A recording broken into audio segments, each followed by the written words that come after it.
Chapter 591. The leaves of the forest were bright and vibrant, and there was a thin layer of mist under the branches. The Frada forest was as tranquil as a painting. However, someone finally broke the silence. The knight used his sword to push aside a bunch of leaves and let his horse out from behind the bushes. He then saw a group of people sitting in the forest not far away. Makarov looked up and saw the people behind the knight. His gloomy face relaxed.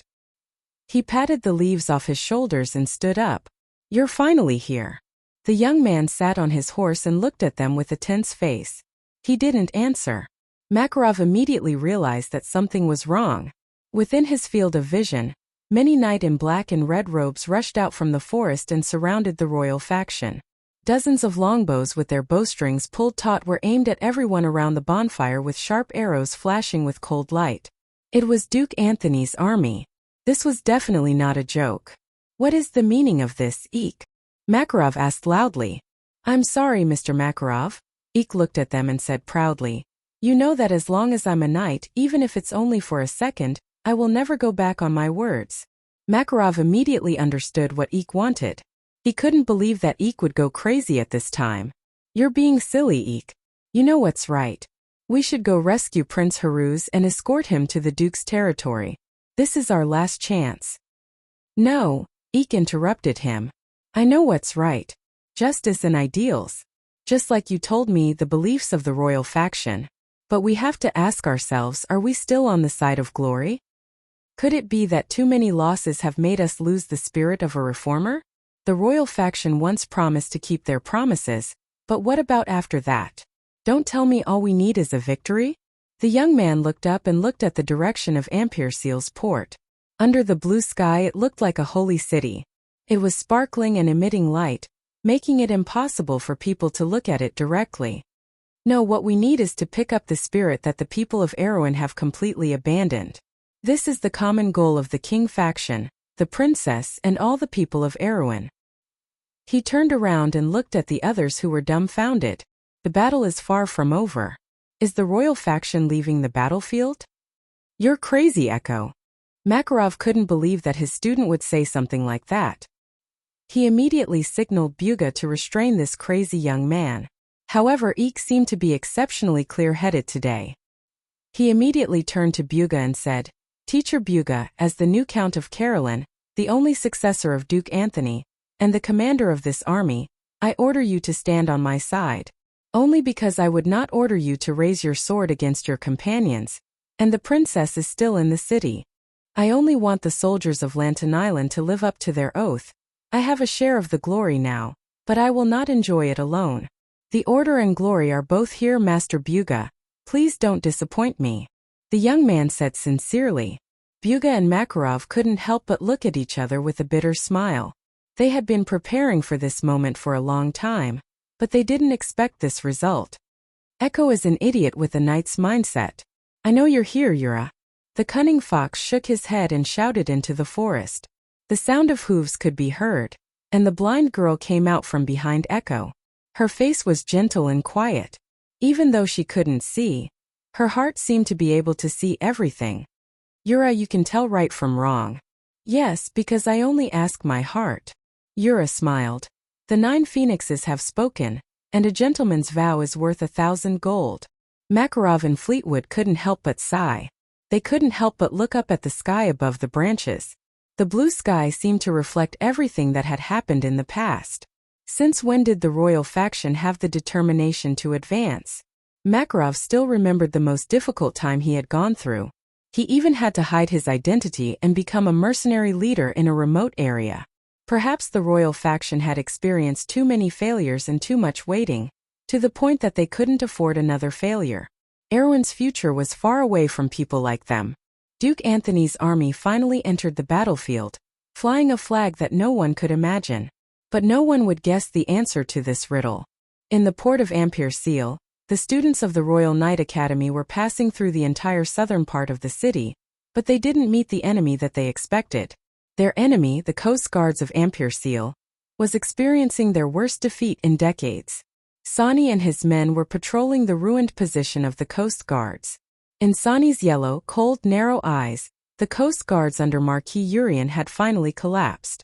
The defeated soldiers walked out from behind the position with their weapons raised high. There were so many of them that it was a little shocking. In just 4 hours. Although the coast guards of Ampere Seal claimed to have 35,000 men, Sani estimated that they had defeated less than half of them in a frontal battle.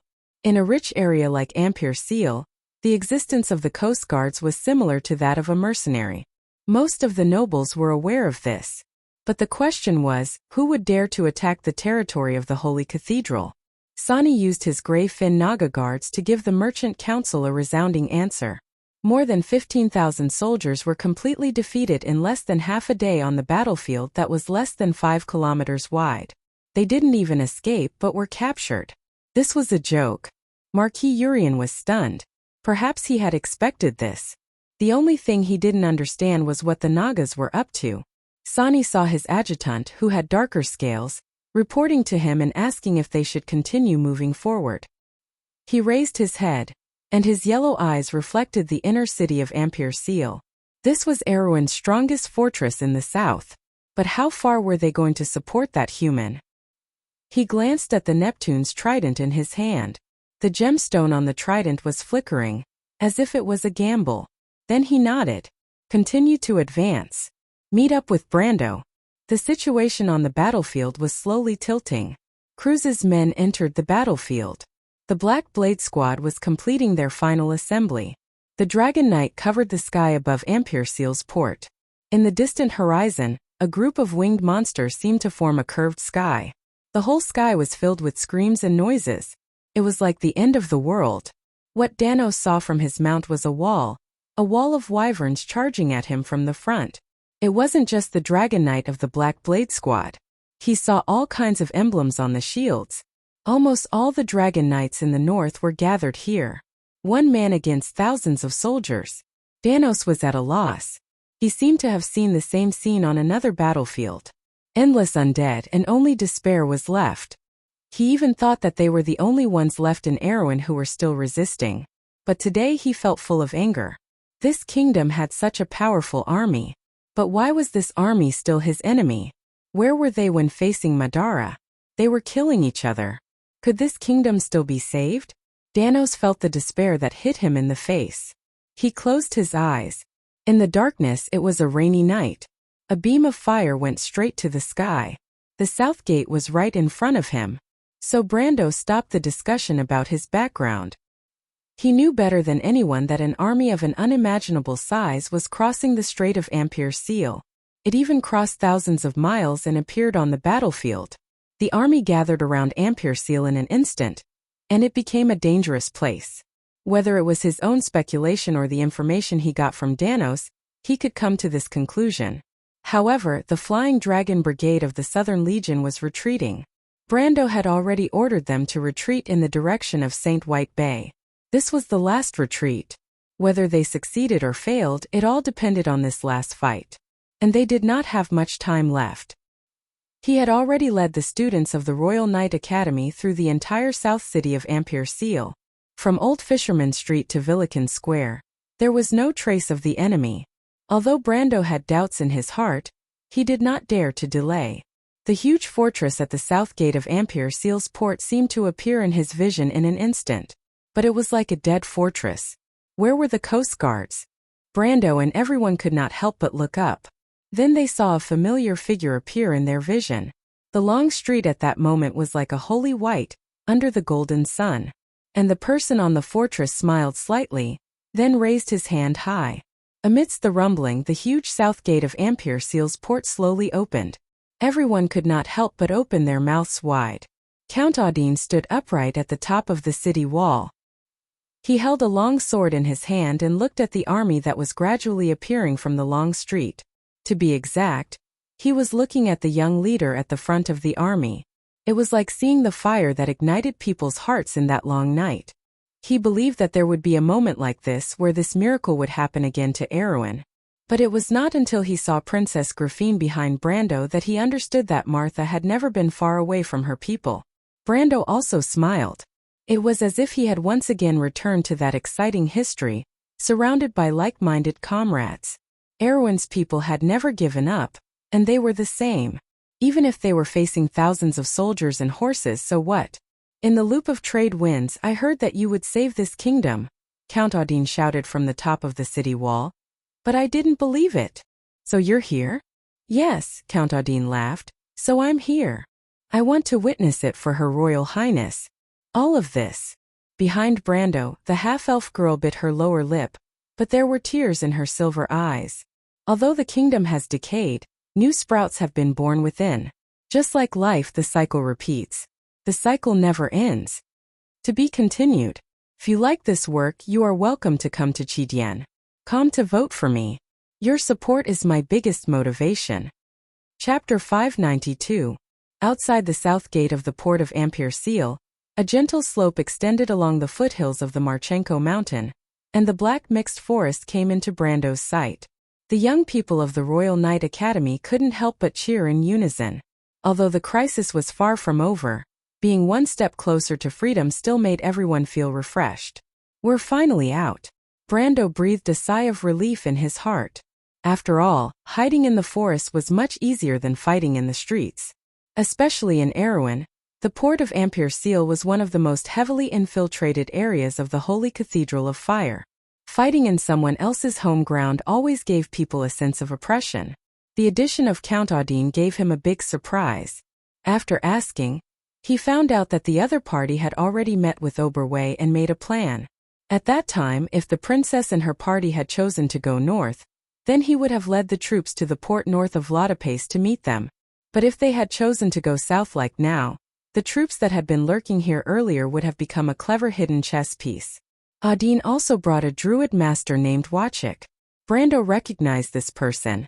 This great druid was a herbalist who lived in seclusion in the Marchenko mountain near Amperseal. He specialized in teaching players master-level herbalism recipes. However, Brando was not interested in herbalism. He was interested in the information itself. This great druid was not a good friend of Audine, but was invited by Master Anderson of the Loop of Trade Winds through a letter. Druids were neutral in the Amber Sword, and rarely intervened in foreign affairs, just like how the Great Elder only agreed to participate in the defense of Valhalla. Now that Anderson took the initiative to write a letter to intervene in Erewhon's internal strife, it was unknown whether it was his own idea or the Great Elder's idea. However, the latter was very likely. This meant that the Loop of the World might have known of his existence and recognized his actions to a certain extent. This was a huge piece of good news. Brando was different from the average person. Most people thought that the druids were scattered and gathered in the forest on the border, communicating with each other through the trade winds. They were both marginal and powerful, as long as you didn't provoke them. However, Brando was clear about the existence of the Loop of the World and the Druid Circle Council. With their approval, many things would be much more convenient in the future. However, the future was the future, and there were still huge difficulties to be solved now. After a few words of greeting, Brando didn't dare to delay any longer and immediately ordered the young people of the Royal Knight Academy to disperse into the Frada forest. He looked at the southern armies' army. The dragon cavalries of the Black Blade Squad had apparently discovered their presence. Ants. And the Black Blade Squad. Ants. But the arches. An archer's SS was.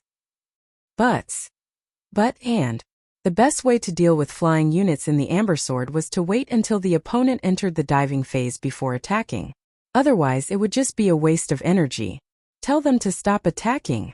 Brando immediately shouted to Count Audine. Bring them into the forest. Count Audine also understood that his soldiers lacked experience. He was afraid that they would fall apart if the dragon cavalry charged at them. He nodded and immediately urged his private soldiers to move closer to the Frada forest. Carlo Breton and Moke were leading the team. Noticing the situation behind them, the leader of the Erewhon trio pulled the reins and stopped. He turned back and shouted, "Mr. Brando, the Royal Knight Academy also has archery training. Ask Count Audine to give us the bows and arrows. We can stay and cover the retreat." "There's no need for that. Protect the princess well," Brendel replied. He looked up at the flies above his head. Without any hesitation, he directed the wind spirit spiders that were hiding in the air to aim in that direction. Previously, when he activated the Holy Sword to kill Baron Rodu's knights in the battle at the port of Ampere Seal, he had only used the energy in 20 to 30 Holy Swords. He did not use most of the Holy Sword technique during that round, and now it came in handy. Everyone saw Brando standing alone with his hands behind his back. Suddenly, a brilliant net of death appeared in the air. 2 to 3 Dragon Knight were caught off guard and crashed into it. They turned into ashes in the air. The rest of the dragon cavalry were frightened. They quickly flew higher, but even so, 2 of them had their wings and tails cut off by the golden red beam of light. They fell from the sky. Brendel ordered the wind spirit spiders to raise their shooting range even higher, and then activated another 20 to 30 holy swords. This time the attack was even more accurate than before, and it was like a golden red longsword piercing through the dragon cavalry's formation. 6 or 7 dragon cavalry soldiers did not even have time to react before they were turned into ashes. The dragon cavalry soldiers of the Black Blade Squad were scared out of their wits. They did not dare to come any closer. Dozens of dragon cavalry circled in the air and ran away. However, Brando did not intend to let them go. He ordered the wind spirit spiders to chase after them until there were only 3 or 4 of them left. What a bunch of clowns! Brando could not help but shake his head. To be honest, he would not be afraid of these flies even if he did not have the holy swords. Erwin's dragon cavalry was considered a light air unit in Woen's Air Force. The light air force was usually used as a scouting unit. Even so, the dragon cavalry still had many limitations. Their ability to fight on the ground was also very worrisome. They also lacked the ability to fly in the canopy. To be honest, they were one of the worst air forces in Woen, second only to the goblins. He did not know where the dragon cavalry got the courage to attack. Did they really think that they were nobles' private soldiers? They did not even think about who had just defeated the White Lion Legion. He turned his head around. The private soldiers and officers who were entering the Frada Forest were all silent. The scene just now was too exciting. A young and brave wizard challenging an army of demon kings alone. This was a scene that only happened in bedtime stories. Erwin's soldiers were naturally ignorant and inexperienced. They could not help but burst into cheers. Mr. Brando, isn't he the descendant of Lord Darius? How does he know magic? Princess Grafine could not help but ask in confusion. I've seen him use magic, the Wolf Knight shrugged. And he seems to know alchemy too. He's really versatile. However, we lack his previous 20 years of experience. Lord Swordmaster Darius lived in seclusion, and was no different from a commoner. The royal family would not investigate a commoner, nor would they be able to. Everyone could not help but look at the young wizard on the side. The Shire quickly shook his head. Don't look at me. Actually, I met Lord Darius quite late. At least later than Miss Freya. But Lord Darius said that he was once a wizard's disciple, so there's nothing strange about it. Everyone could not help but reveal a look of understanding. However, they did not notice that Maynard frowned slightly. The female knight glanced at the Shire and did not seem to believe him. Although the attack of the dragon cavalry was repelled, it also confirmed Brando's previous concerns. He let his men disperse and enter the forest. In fact, he had this thought from the beginning. The dragon cavalry's ability to fly at low altitudes was very poor. It was difficult to find units hidden in the forest with the naked eye. Although it was not enough to completely shake off the enemy, it was at least much better than gathering together and being harassed by the enemy to the point where they could not move forward. Sure enough, once the young men of the Royal Knight Academy and Count Audine's private soldiers scattered into the forest, the dragon cavalry circling in the sky lost their target. They wanted to get closer to investigate, but they were immediately met with a counterattack from Brando's holy sword. They had no choice but to follow from a distance, so as not to lose sight of the princess's target. This followed for 3 to 4 hours. After Brando finally repelled a low-altitude attack from the dragon cavalry, he stood beside a black pine tree and observed for a moment through the layers of treetops. After confirming that the other party had flown out of his attack range, he turned back. Almost everyone's eyes fell on him. The princess was fine. She sat quietly on a bluestone hugging her knees and was a little absent-minded.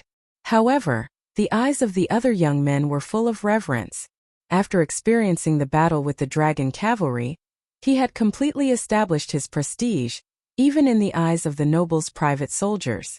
However, Brando was well aware that the reason he could gain the recognition of these arrogant young men of the Royal Knight Academy was probably more because of his identity as the descendant of the sacred swordsman Darius. But to be honest, he did not really want this identity. It was not that he was a masochist who wanted to be a commoner, but because he already knew that the sacred swordsman Darius might have been tried by the Holy Cathedral for some reason. Brando also knew about the Holy Cathedral's trial. Most people would be skinned even if they did not die. However, his grandfather was safe in the end. It was probably because he had reached some kind of agreement with the Holy Cathedral. The Holy Cathedral might have done this to cover up the secret of the past. Of course, this was not important to Brando. What was important was that he, the descendant of the sacred swordsman Darius, was now swaggering in front of the public. Once the Holy Cathedral knew the truth, it was likely that they would come looking for trouble. At the thought of this, he could not help but have a headache. It was not easy for him to have a more prominent identity, and he did not have to deal with a lot of trouble before he could enjoy the benefits. Not only this, but the inheritance of the Dark Dragon was also the same. In fact, it was even more ridiculous. Not everyone in this world was like Orthless, who had experienced thousands of years and had a clear vision. It was even more likely that he would be hated by everyone. But now was not the time to worry about these things. Brando looked up, shook his head and sighed. The other party is very smart. No way. Enrique, the one with the best ending among Erwin's future 3 heroes, immediately replied with a smile. I think Sir can deal with them effortlessly. The dignified Wyvern Knight squad of the Black Blade squad can't do anything to us. When we enter the Southern Territory, we will be free to fly. Brando looked at this guy as if he was looking at an idiot. He wondered if this guy was really one of the 3 heroes and if he had made a mistake. Could it be that the heavens were jealous of talent so idiots lived longer? Before he could finish his thoughts, Ruka patted Enrique's head. The leader of the 3 heroes quietly replied, That's why I told you not to be distracted in class. Sir said that the Wyvern Knight squad has other plans.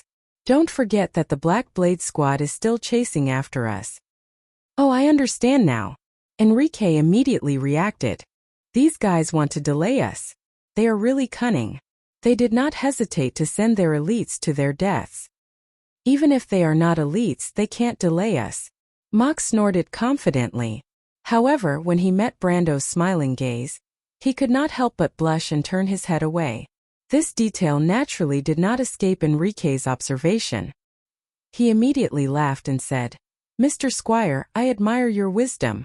The future leader of the Royal Knight Squad of the kingdom, the white-haired Mr. Mock, who lost his bet with Brando and became his squire, was suddenly speechless. Brando looked at Enrique, the guy who wanted to see the world in chaos, and could not help but shake his head. This guy could not be Cargly's long-lost brother, right? So what should we do? Freya was the most serious among them. She looked at the map spread out on the ground and could not help but frown. Brando, you have a plan, right? There was indeed a plan. They definitely could not run forever. The key was to choose a suitable battlefield. The Black Blade squad used to be the Imperial Guard. In Brando's era, even after being weakened, they still had close to 50,000 people. In this era, the Black Blade squad was stronger than the Southern Legion. The Southern Legion had a regular strength of 70,000 people, so the Black Blade squad might have 100,000 people. Therefore, mobilizing tens of thousands of people to appear on the battlefield of Ampere Seal should not be too much of a problem. Coupled with the remnants of the White Lion Legion and various local troops, the military strength of the enemy was unbelievably huge. Adding up Austin's troops and the remnants of Danos's Southern Legion's Dragon Cavalry, they did not have more than 4,000 people at most. The disparity in strength between them and the enemy was a little ridiculous. Therefore, he had to choose a special battlefield that was conducive to defense and where the enemy could not spread out. Fortunately, this was the Marchenko Mountains. In front of them was the Fama Mountains, too. These 2 mountains were the northern branches of the Erect Mountains. In the game, they were about level 25 to 30 areas. Brando was quite familiar with this area. Soon the name of the place appeared in his mind. He was about to speak, but it was at this moment that he felt something warm in his pocket. Brando hurriedly took it out. It was a black pearl. Brando immediately raised his eyebrows. A guest had arrived. This was truly an unexpected surprise. Noun explanation. Sad face 1. In the literature records about Erewhon, the Erect Mountains were actually a geographical category that included many branches of the Erect Mountains. The Marchenko Mountains were located at the northernmost part of the northern branch of the Erect Mountains.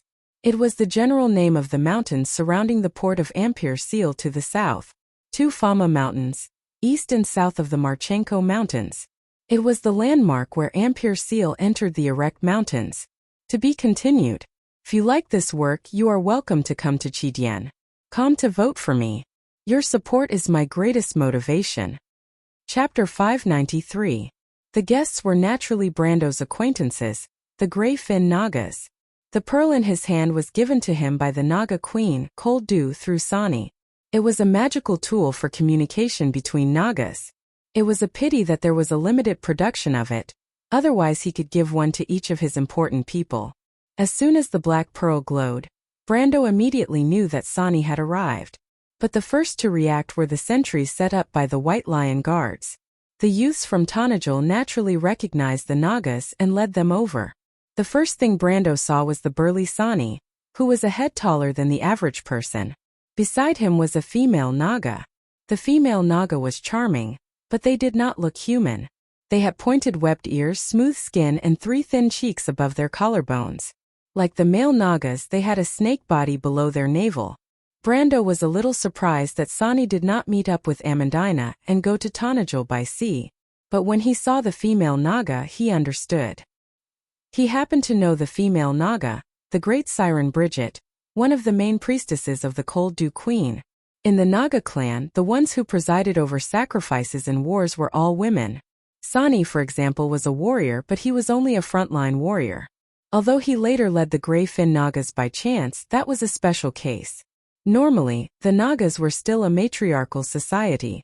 A female Naga like Bridget, who was of noble birth, would mostly appear in the army as a follower of the priests. In fact, their role was similar to that of an army supervisor. Brando immediately understood that the other party was here to form an alliance with him. This also explained why Amper-Seal's port guards were sent to the port. It seemed like the Nagas were determined to participate in this war from the very beginning. And when the other party spoke, his guess was confirmed. My lord, we are under the orders of the Queen, in accordance with the ancient sacred covenant, to fight side by side with the human allies. Bridget spoke the crew's language very well. It was almost impossible to tell that it was a Naga, and it did not have Sani's low and hoarse voice. When she mentioned Her Majesty, she lowered her head slightly and bowed to Brando. This bow was not so much for Brando as it was to show respect to his queen. Brando's eyes flashed. As a player, he was very sensitive, and he was very familiar with the customs of the Nagas. It seemed that the Frost Dew Queen intended to treat him as an equal. Otherwise, she wouldn't have stopped here. However, he didn't believe in the nonsense of a sacred covenant. If a sacred covenant was really useful, there wouldn't have been any holy war between the 4 great temples. What a powerful method! Under the high-sounding excuse, it was obviously a blatant political investment. But what did the Queen see in him? On the surface, he was just the Lord of Tanajul. Bridget fell silent after that. Clearly, she wasn't going to give him a chance to satisfy his curiosity. Sani probably wouldn't know either. With his status, he wasn't considered a big shot in the Grey Fin Naga. However, Brando was never one to get to the bottom of things. It was good to have reinforcements, and he would accept them with a clear conscience. Anyway, he would just treat it as owing the Queen a favor. This was probably her goal, and with his ability, he wasn't worried about not being able to pay her back. The arrival of the Grey Fin Naga caused quite a commotion among the other people. After hearing that they were allies, the commotion quickly spread among the young people. Oberway couldn't help but tease Brando that he was a bandit lord, and his subordinates were all bandits and pirates. This was obviously a joke, because the Wolf Knight only had admiration in his eyes. Only knowing how to raise his own private army and making friends with various tyrants was a huge difference. Erewhon, most of the nobles including Grodin would raise their own private army. This was a natural instinct of the nobles, as if they didn't need to learn to do it. To be able to make friends with various tyrants, other than one's own strength, one also needed to have a certain amount of charisma. The problem was that Brando had made friends with too many forces, such as the Druids and the Nagas. These were all forces that ordinary people would never be able to come into contact with. In front of these people, the identity of a human was useless. In the eyes of the Druids, there was no difference between nobles and commoners, and to the Nagas, nobles were like fat sheep. However, Brando was able to gain their recognition, which could only be described as a freak. The others were fine, but the princess's gaze was a little complicated when she looked at him. Brando could even clearly feel that the half-elf princess's gaze had both recognition and a trace of vigilance. He knew very well where this vigilance came from. With the addition of the Grey-Fin Naga, the army gathered around Her Royal Highness had expanded to 6,000 people, which was barely enough to form a regiment of guards. Everyone seemed to have seen a glimmer of hope, especially Count Audine's private army. They were no longer in a panic. Originally, Brando was really afraid that these guys would be defeated and become deserters. Brendel asked Sani how they managed to catch up to them, and he finally understood that Sani and his Grey-Fin's Naga guards had followed Ampere-Seal's sea route to catch up to them. According to Sani's description, after they defeated the Coast Guards, they found that Brando had already retreated from Ampere-Seal. At that time, the Black Blade Squad had already finished gathering in the south of Ampere-Seal. Sani made a prompt decision and ordered all the Nagas to retreat along the river in the city, entering the bay outside Ampere-Seal, and then disembarking from Dengang Bay. Only then did they intercept Brando and his party. Ampere-Seal's terrain was very special. The north and south converged to form a crescent-shaped bay, with the Ampere-Seal straight in the middle. The terrain in the north was flat, and the south was full of cliffs. This unique landscape could be seen by taking a boat out to sea. The southern line of Ampere-Seal's port was almost all knife-cut cliffs, and the reef below was dense, making it difficult for even a sail to get close. There were 2 landing points in the south. Dengang Bay was actually a shallow beach, and only the Nagas could disembark from there.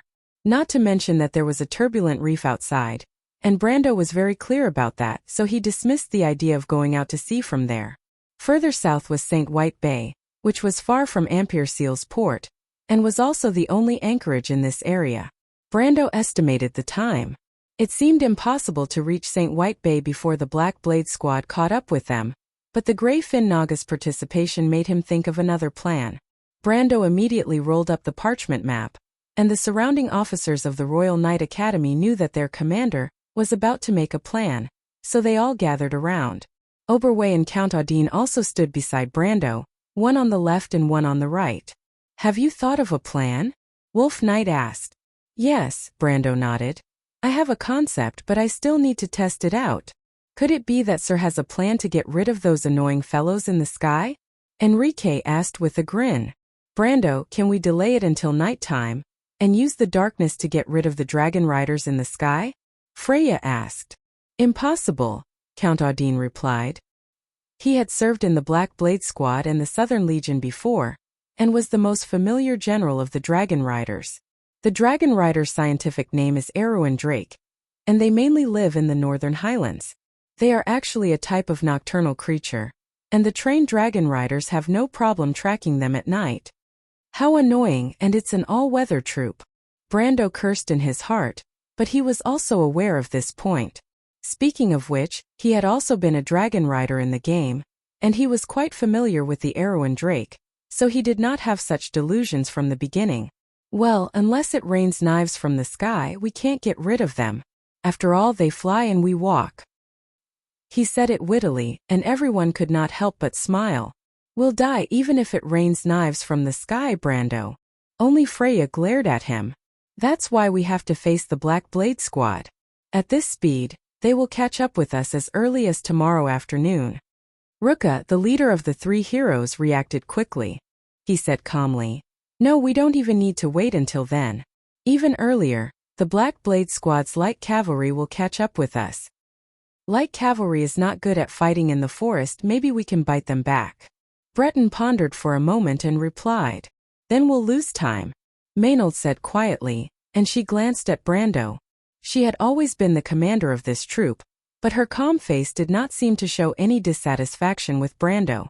Brando also realized that this female knight had a quality that he admired very much, and that was the obedience of a soldier. She was calm, steady, and absolutely obedient to orders. This was something that even he could not do. This was a truly excellent soldier. However, the fact that the other party was a woman, and she looked exactly like his senior sister, was something that he could not accept. Oberwei did not speak. He seemed to be waiting for these young people to speak. Brando had the same thought. He wanted to take this opportunity to see the true strength of the three heroes of Erewhon. Ruka thought for a moment and replied, "The advantage of time will be lost sooner or later. At least before that happens, we can decide where and how to fight the Black Blade Squad." "That's right. Turning the time into the place." Brando praised in his heart. This leader of the three heroes of Erewhon was indeed worthy of his reputation in the past. His thoughts were actually the same as his. However, he had premeditated it long ago, while Ruka had made a decision in an instant. The difference between them was huge. Fortunately, he never thought of himself as a genius commander. The only reason he was here was because he had far more knowledge than anyone else in this period of history. That was enough. What is the goal of the battle? It's obvious. Defend and wait for reinforcements, Enrique replied. Then where are we going to choose the battlefield? Everyone's eyes were on the map, and Brendel's gaze was the same. They had actually left the port of Ampere-Seal and headed east into the Marchenko Mountains. Now, they were already south of Rangdon's Foothill Manor. Rangdon's Foothill Manor was a famous landmark near Ampere-Seal. Although it was called a manor, it was actually a mountain inn that was built like a fortress. This manor was about 10 miles east of the port of Ampere-Seal. It was surrounded by mountains and forests, and was located on the mountain road that Ampere-Seal had to pass through to reach the Erech province. This was because it was the only road in the vicinity. They had deviated from this road because they were already in the mountains southeast of Ampere-Seal. There was another road south of Ampere-Seal. This road led to the territory of Lotapace, and they were in between these two roads. This area was a level 25 to 30 adventuring area that Brando was familiar with. Further south, there was a citadel of Ampere-Seal. There was a sawmill nearby, which was the main source of charcoal for Ampere-Seal. Brando had done many quests there before. There was also a small iron mine nearby. Due to the availability of charcoal, a large number of manors operated by blacksmiths had sprung up around the time of the year of harvest, first year 360. With the citadel as the center, one would enter the mountains to the east, and the coast to the west. It was densely populated. Brando's gaze drew a line in this area. The young men were arguing. Carglass thought that they should use their advantage of having fewer troops but more elites to stop the Black Blade Squad at the Fama Valley. This valley was deep in the northern Erech province, and the terrain was dangerous. It was one of the best places for an ambush. However, Enrique thought that they should have already entered the Fama mountain range and entered the northern Erech mountain range. They would also use their advantage of having fewer troops and elites to fight and retreat at the same time, circling the Northern Alliance army in the mountains. Isn't this the prototype of guerrilla warfare? This can be a backup plan. Brendel thought to himself. Isn't this the prototype of guerrilla warfare? However, just as he was stunned, the argument had reached its climax. Enrique mocked Carglass for his rigid thinking and military dogmatism. Carglass did not back down and retorted that Enrique was a bandit with the mindset of a mountain king. The two sides could not reach a conclusion. Breton supported Carglass' view, while Moko thought that Enrique was better. Only Freya, Ruka and Maynard looked at Brando. Brando smiled and pointed at the map. Let's hold a grand banquet for the Black Blade Squad here. Everyone looked in the direction he was pointing at. In fact, the place that Brando was pointing at was not far from here. He drew a line that led to a place called the Mar Highlands. Where is this place? Everyone could see that the place drawn on the map was clearly not the most suitable place for an ambush. The Merli Highlands was a plateau, and although it was also the intersection of three mountains, the open surface was a flat alluvial plain, which was very suitable for an army to spread out. If Brendel did not lead them out of the encirclement, everyone, including Carglass, would have suspected that he was a spy from the Northern Alliance. Mr. Brando? Believe me, this is the best choice. Brando smiled. I won't play with my life, right? But why? Freya could not help but ask. The reason was simple. Brando laughed in his heart. This place called the Mar Highlands was the nightmare of countless players. In the Mar Highlands, there was a dungeon called the Ruins of the Temple of Aphasia. Aphasia was a famous demon in Wound. It was said that his original form was a demon. Of course, the temple had nothing to do with him. It was just that it was occupied by a group of wind elementals from the Mountain of Quelled Storms. The temple was buried deep underground and had not been discovered by anyone before this era. The temple was announced in a later patch. There was also a small quest to open the door. Brando could imagine how much trouble the Black Blade Squad would face if he managed to get the temple out. Back then, the players were beaten to a pulp. It was not until 5 years later that someone managed to clear the dungeon. Not to mention, in front of the Mar Highlands was a colony of red-backed boars. If they did not know the correct route, these monsters that lived in groups of over level 20 would be enough to give them a hard time. Brando wanted to laugh out loud when he thought about it. Moreover, he chose to fight on the plains not only to let the enemy lower their guard, but also for a deeper reason. However, there were some things that could not be said yet. Although the students of the Royal Knight Academy were trustworthy, the same could not be said for Count Audine's private soldiers. He waved his hand to signal the others to stop discussing. Brando's prestige had been established. Although the young people were more or less doubtful, they still chose to believe in the commander who had led them all the way. This place is actually an inverted triangle. If we defend 2 of the hills, it is not impossible to defend. I think the Lord may have other considerations, but isn't this place too close to the Acropolis of Ampere Seal? Ruka asked with a frown. No, it's the opposite. We have to follow this line and kill our way through. Brando pointed at the manor. Ah, what? Are you serious? Enrique almost jumped up. My lord, this doesn't seem necessary. If you want to show off your military might to scare those northerners, well, I admit that we are already very powerful. No, it is very necessary. Brando smiled at him. Then he turned around and said to Sani, Sani, you and your men have sensed your demon whale? Sani was slightly stunned, then nodded. Then I'll have to trouble you to bring them there immediately.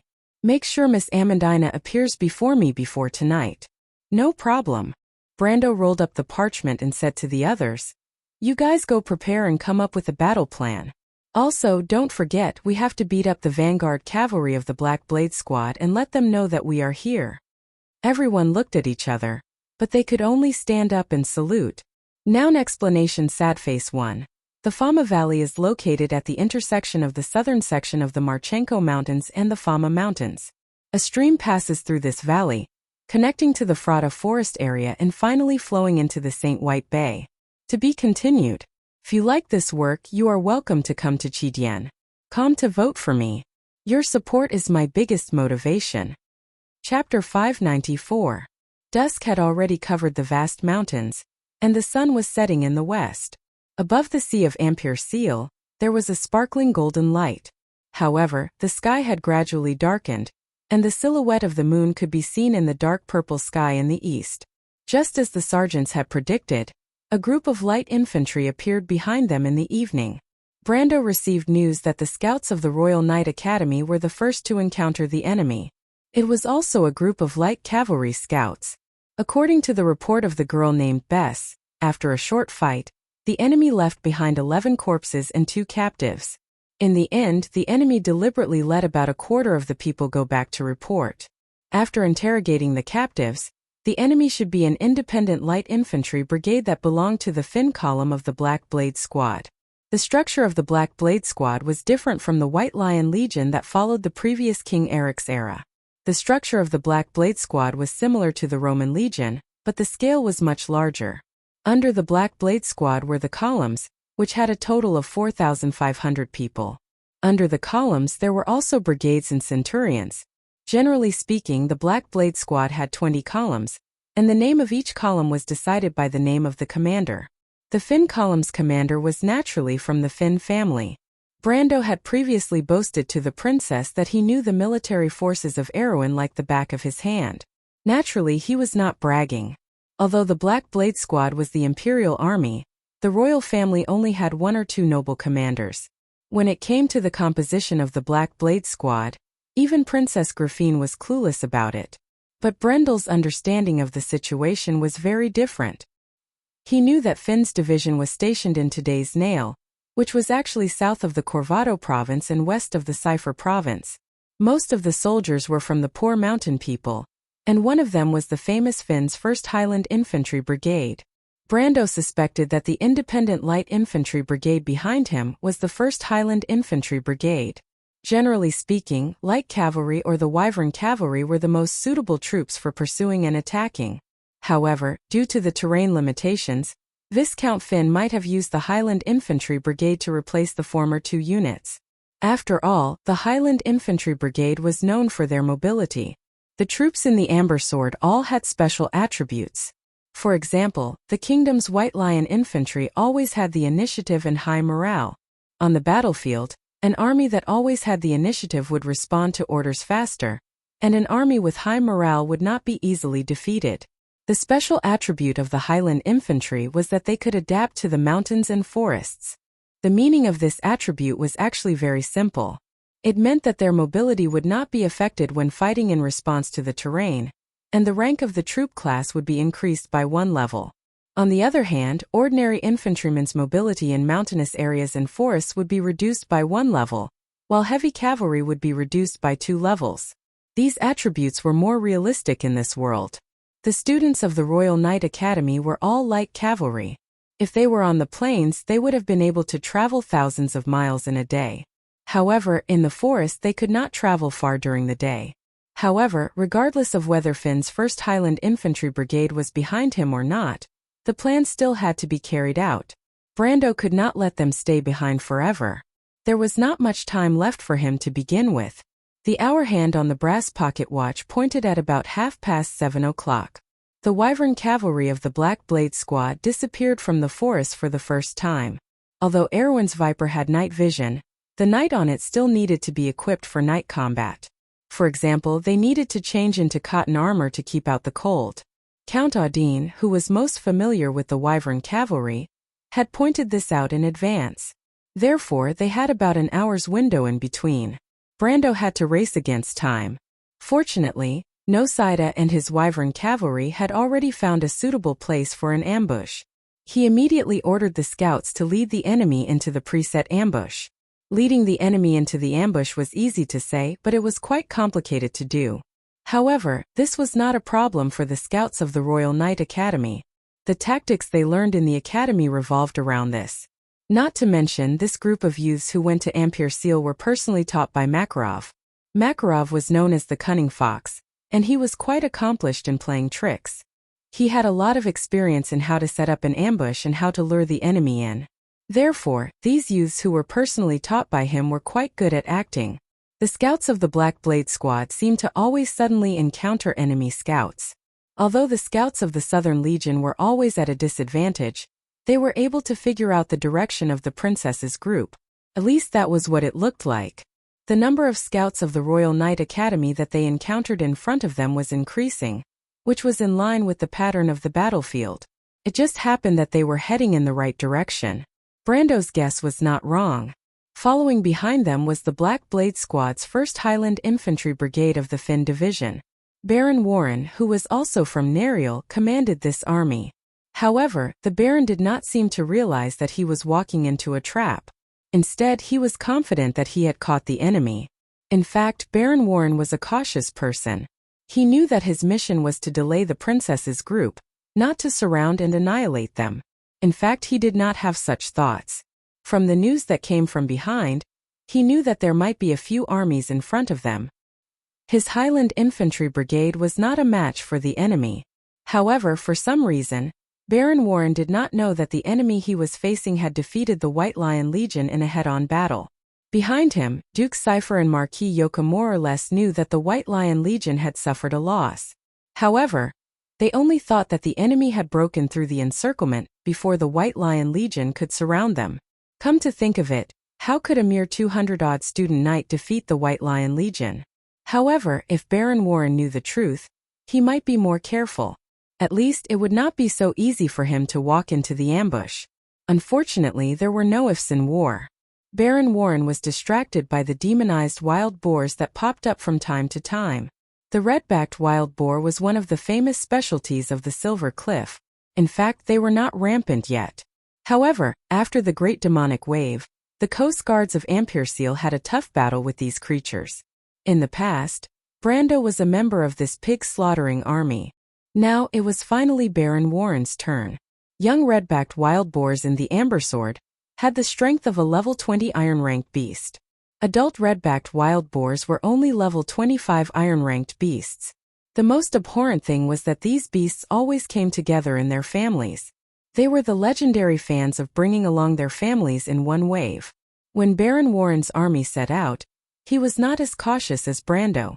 As a result, countless demonized wild boars, young and old, surrounded him. In a day, the casualties of the scouts were less than half, but more than half were accidentally injured by the wild boars. He couldn't stand it anymore. He just wanted to pass through this barren land as soon as possible.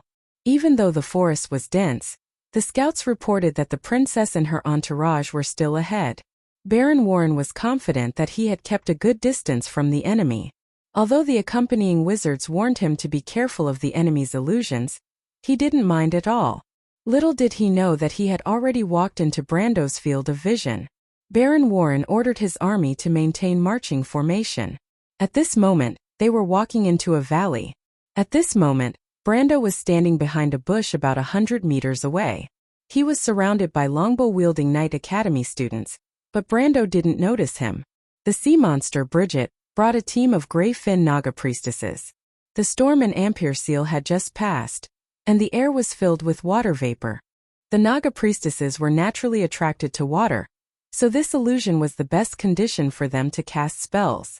A huge illusion shrouded the sky above the valley. This illusion didn't change the terrain, but it was just a smokescreen. It made Baron Warren's men see that the surrounding forest was denser and covered some sounds.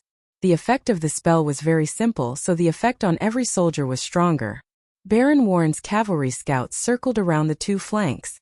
They thought that they hadn't encountered the enemy, so after a dozen rounds, they went back to report. Brando, who wasn't affected by the illusion, thought this scene was a little funny.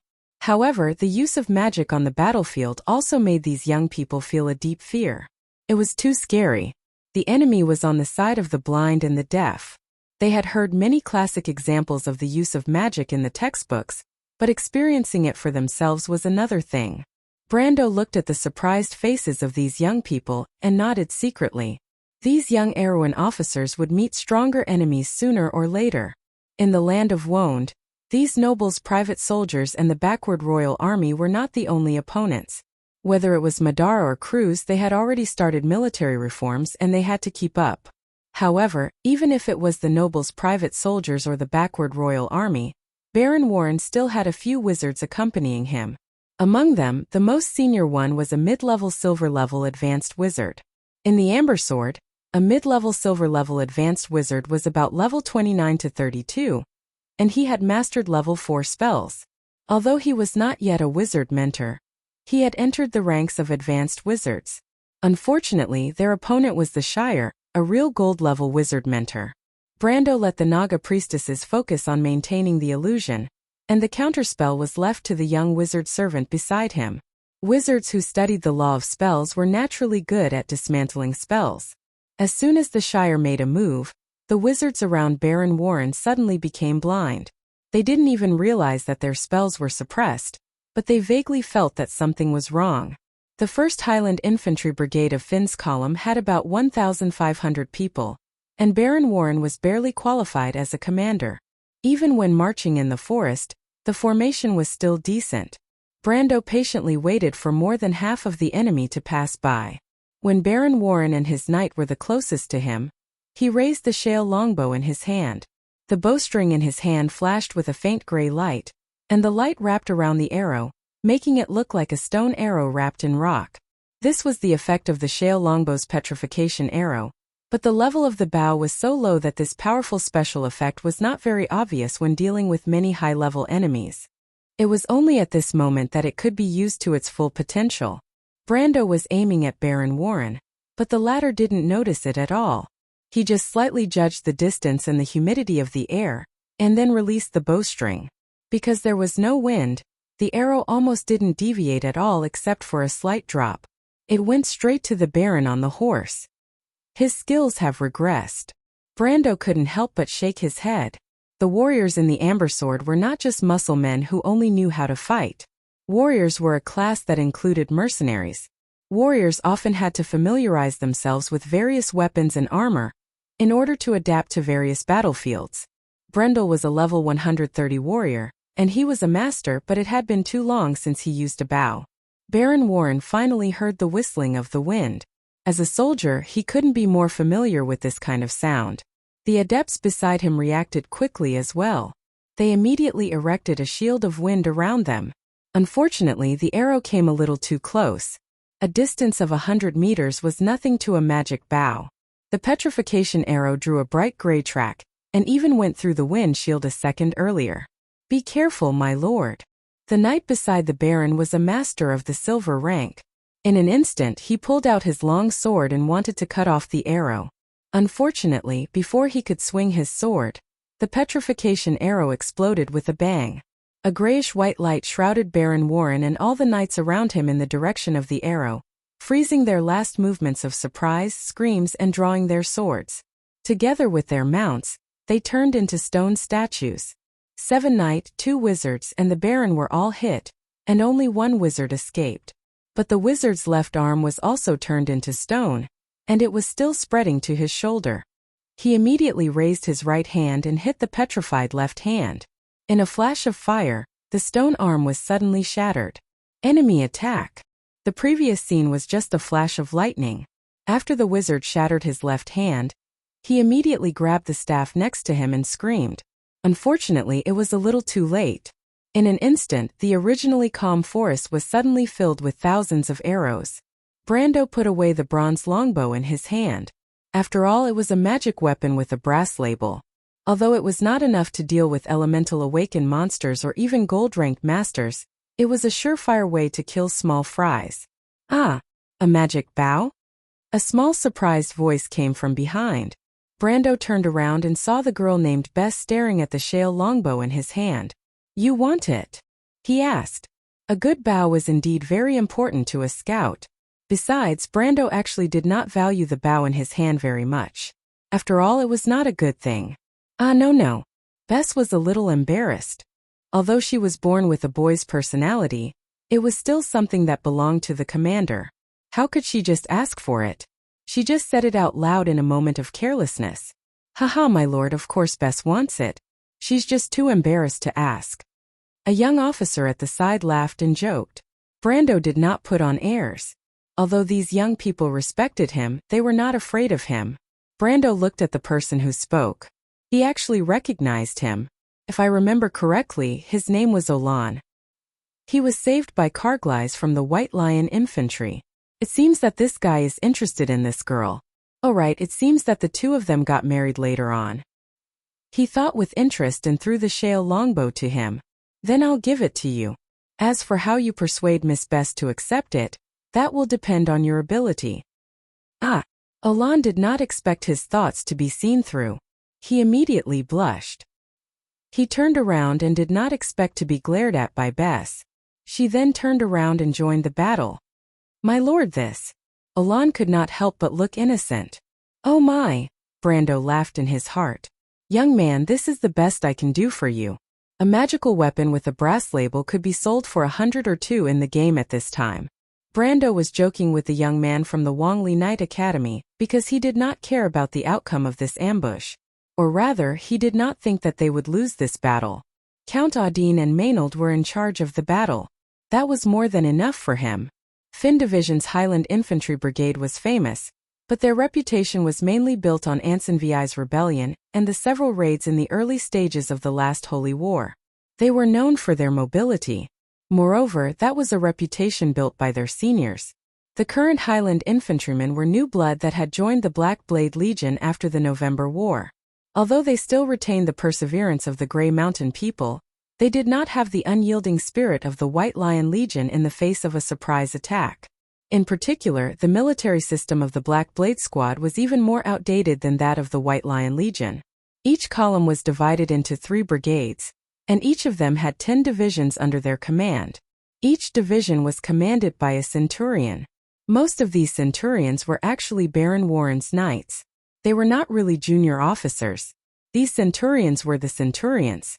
Except for a few who were in charge of maintaining the formation, most of them were petrified by Brando's arrow. The fact that Finn Division's Highland Infantry Brigade did not scatter immediately after losing their command center was due to the strength of the Highland Infantry Brigade. However, Naga's team of 20 priests no longer maintained the illusion. Instead, they used hailstones and frozen spells to attack the Highland Infantry Brigade. Hailstones were not small stones that could be blocked by shields. Instead, they were magically reinforced icicles that were as thick as a fist. These icicles could pierce through ordinary leather helmets. The Highland Infantry Brigade's light armor could not withstand them at all. After a round of magic, they were dead. Without the restraint of their commander, the Highland Infantry Brigade instinctively turned around to hide and spread out. But how could the scattered Highland Infantry Brigade fight? Waiting for them were Audine's private soldiers and the light cavalry of the Royal Cavalry Regiment, who had separated and surrounded the battlefield in groups. A single Highland Infantry Brigade was obviously no match for the Highland Infantry Brigade with spears, but once they gathered together, they would be scattered again by magic. The Highland Infantry Brigade of Finn Division's Highland Infantry Brigade only held on for about 10 minutes before they completely collapsed. What awaited them was death and surrender. Some of them even managed to escape, but that was because Brando was too lazy to chase after them. He did not want to increase the number of casualties. The whole battle, from the ambush to the end, took less than half an hour. The sky was not even completely dark yet. Brando looked at the time when he was cleaning up the battlefield. It was at least a quarter of an hour before the Black Blade Squad's Wyvern Knight Regiment returned to the battlefield. This was beyond his expectations. He glanced at the direction where the Black Blade Squad fled and heaved a sigh of relief. There was no more worry. Next, he could carry out his plan with peace of mind. And those fleeing Highland Infantry Brigade would lead their real enemy into a trap. Background notes: Sad Face 1. Nayli, the name of a town located in the Grey Mountain territory. In Aween, the Grey Mountains to the south of Corvado were the main settlements of the Northern Highlanders. These Highlanders used to be the barbarians of Kurlutz, but they were more unruly and untamed than the southern part of Aween. The Northern Highlanders had long since submitted to the late King Eckme when Aween was founded, and became the subjects of the kingdom. But until today, the Highlanders still retained a little independence. 2 Silver Cliff Sea Cliff. A geographical term that refers to the area from Ampere Seal south to Tranquil Anchorage, the northernmost bay of Frada.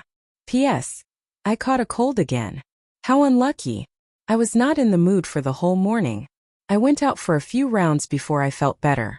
But my head is still a little dizzy. I'll first post 6,000 words to ensure 2 chapters. I'll see if I can write another chapter later. Also, the weather is getting colder. Take care of your health. Also, recently, at the request of some readers, I've started to add some annotations. These annotations are about geography. In fact, I've posted maps before. You can go and look for them. When I have time, I'll make another detailed map. Chidian's map sending mechanism is not very friendly. It's often posted for a while. Try to remind me to make it up in the future. Finally, Amber's chronology is also in the process of being made. But I still need everyone to brainstorm and help me find the names of the years that appeared before, so as to avoid bugs. To be continued. If you like this work, you are welcome to come to Chidian.com to vote. Your support is my biggest motivation. Chapter 595. Viscount Finn from Neri, accompanied by several knights in dark blue battle robes, ascended a high ground near Fort Bunuo. He raised the monocular in his hand and observed the smoke-filled northern acropolis of Ampere Seal from afar. At the end of the narrow line of sight through the telescope, a corner of Fort Bunuo had completely collapsed.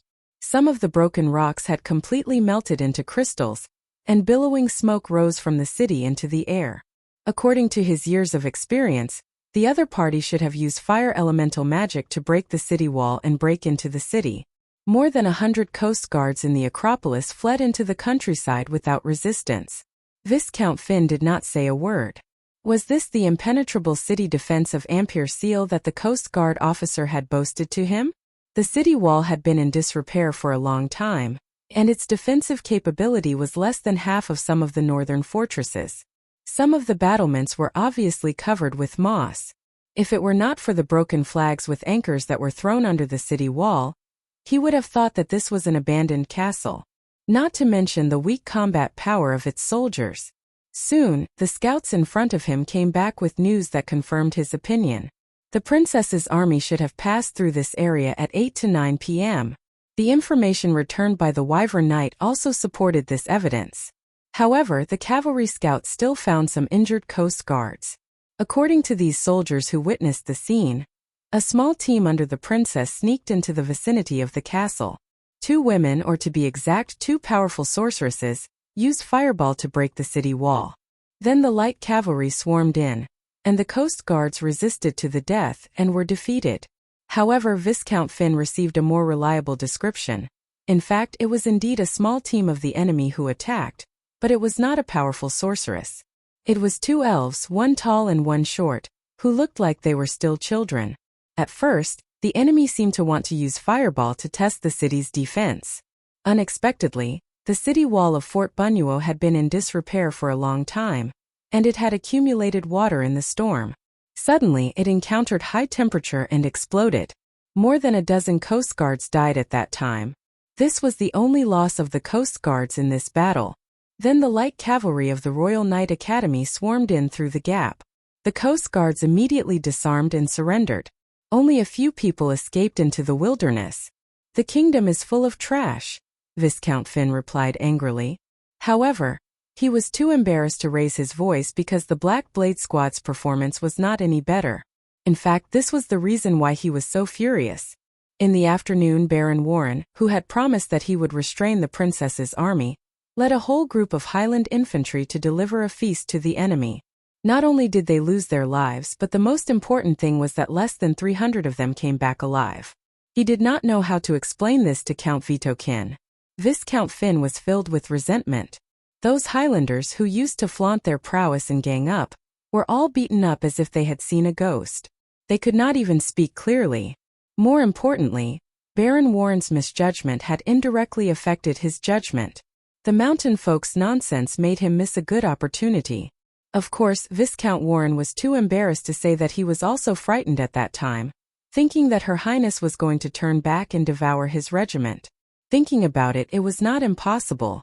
As a result, he panicked and called back the Wyvern Knight, and the consequences were obvious. At this moment, looking down from the high ground, it was clear at a glance that the princess's army had cunningly turned around and attacked Fort Bunuo, sweeping away all the food stored inside. What made him even more embarrassed was that the other party had also set a torch and set the nearby noble manors on fire. Those nobles were now angrily looking for trouble with his immediate superior, Count Vitokin. The local nobles in Erewhon were deeply rooted, and even a big shot like Vitokin dared not offend them easily. However, he had caused trouble for this lord, and presumably, this lord would not be so magnanimous as to let bygones be bygones. Fortunately, he was not left empty-handed. He put down his copper binoculars and held a sheepskin report in his other hand. This report was first sent by the Wyvern Knight, and it was the testimony of the fort defense officer. The other party confirmed that the princess did have a group of mercenaries of Lopez. This was consistent with the information sent from the rear. Viscount Finn put away the information and carefully observed the messy Bunuo area, then wiped his sleeves and walked down the high ground. Accompanied by several knights, he got on his horse and galloped towards a pine forest not far away. Count Vitokin was waiting for him. Vitokin was standing in an open space in the forest at the moment. In front of him were Joachim, Duke Cipher, the old knight Captain Leiter, Marquis Balta, and several other high-ranking members of the Northern Legion. If they were all wiped out here, it was estimated that the collapse of the Northern Coalition army near Ampierseal would be imminent.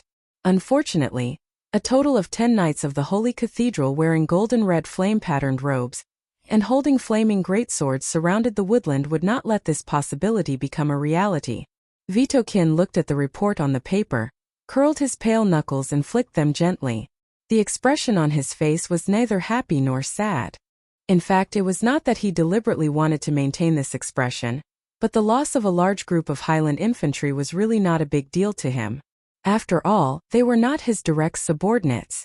Although his fief was the Grey Mountain territory, the Highlanders had always been rebellious and had always maintained their independence.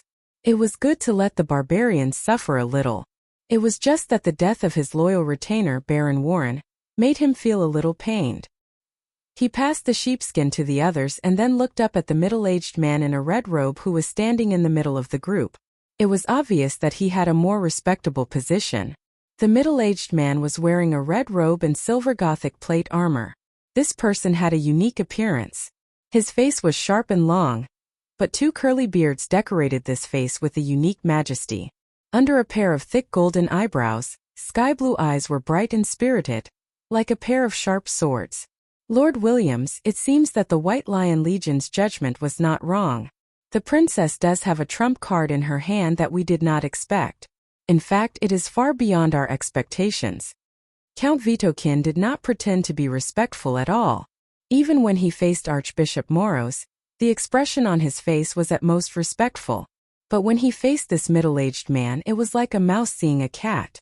This man was the leader of the Knights of the Holy Cathedral, the Knight Reserve Instructor of the Holy Cathedral of Fire, the Deputy Head of the Holy Cathedral of Fire, Duke Dolenk I, of the Cruz Empire, Grand Knight Williams. If Brando was here, he would also recognize this person at a glance. This person's status in the Cruz Empire was similar to that of the goddess of war Veronica. It could be said that he was far above the Archbishop of Ampere-Seal. However, his strength was also a little higher than Veronica's. It was said that he was in the late stage of the pinnacle of the law, and was only a step away from the ultimate realm. However, this person was a complete chauvinist and a pure-blooded Cruz noble. He probably did not care about Erewhon at all. Although he also knew that the kingdom of Erewhon was different from the other small duchies and had a special meaning to Cruz, he was only here to get rid of some insects and welcome back the flaming blade Oderfice. Williams nodded arrogantly, but did not answer. But we have almost finished our investigation.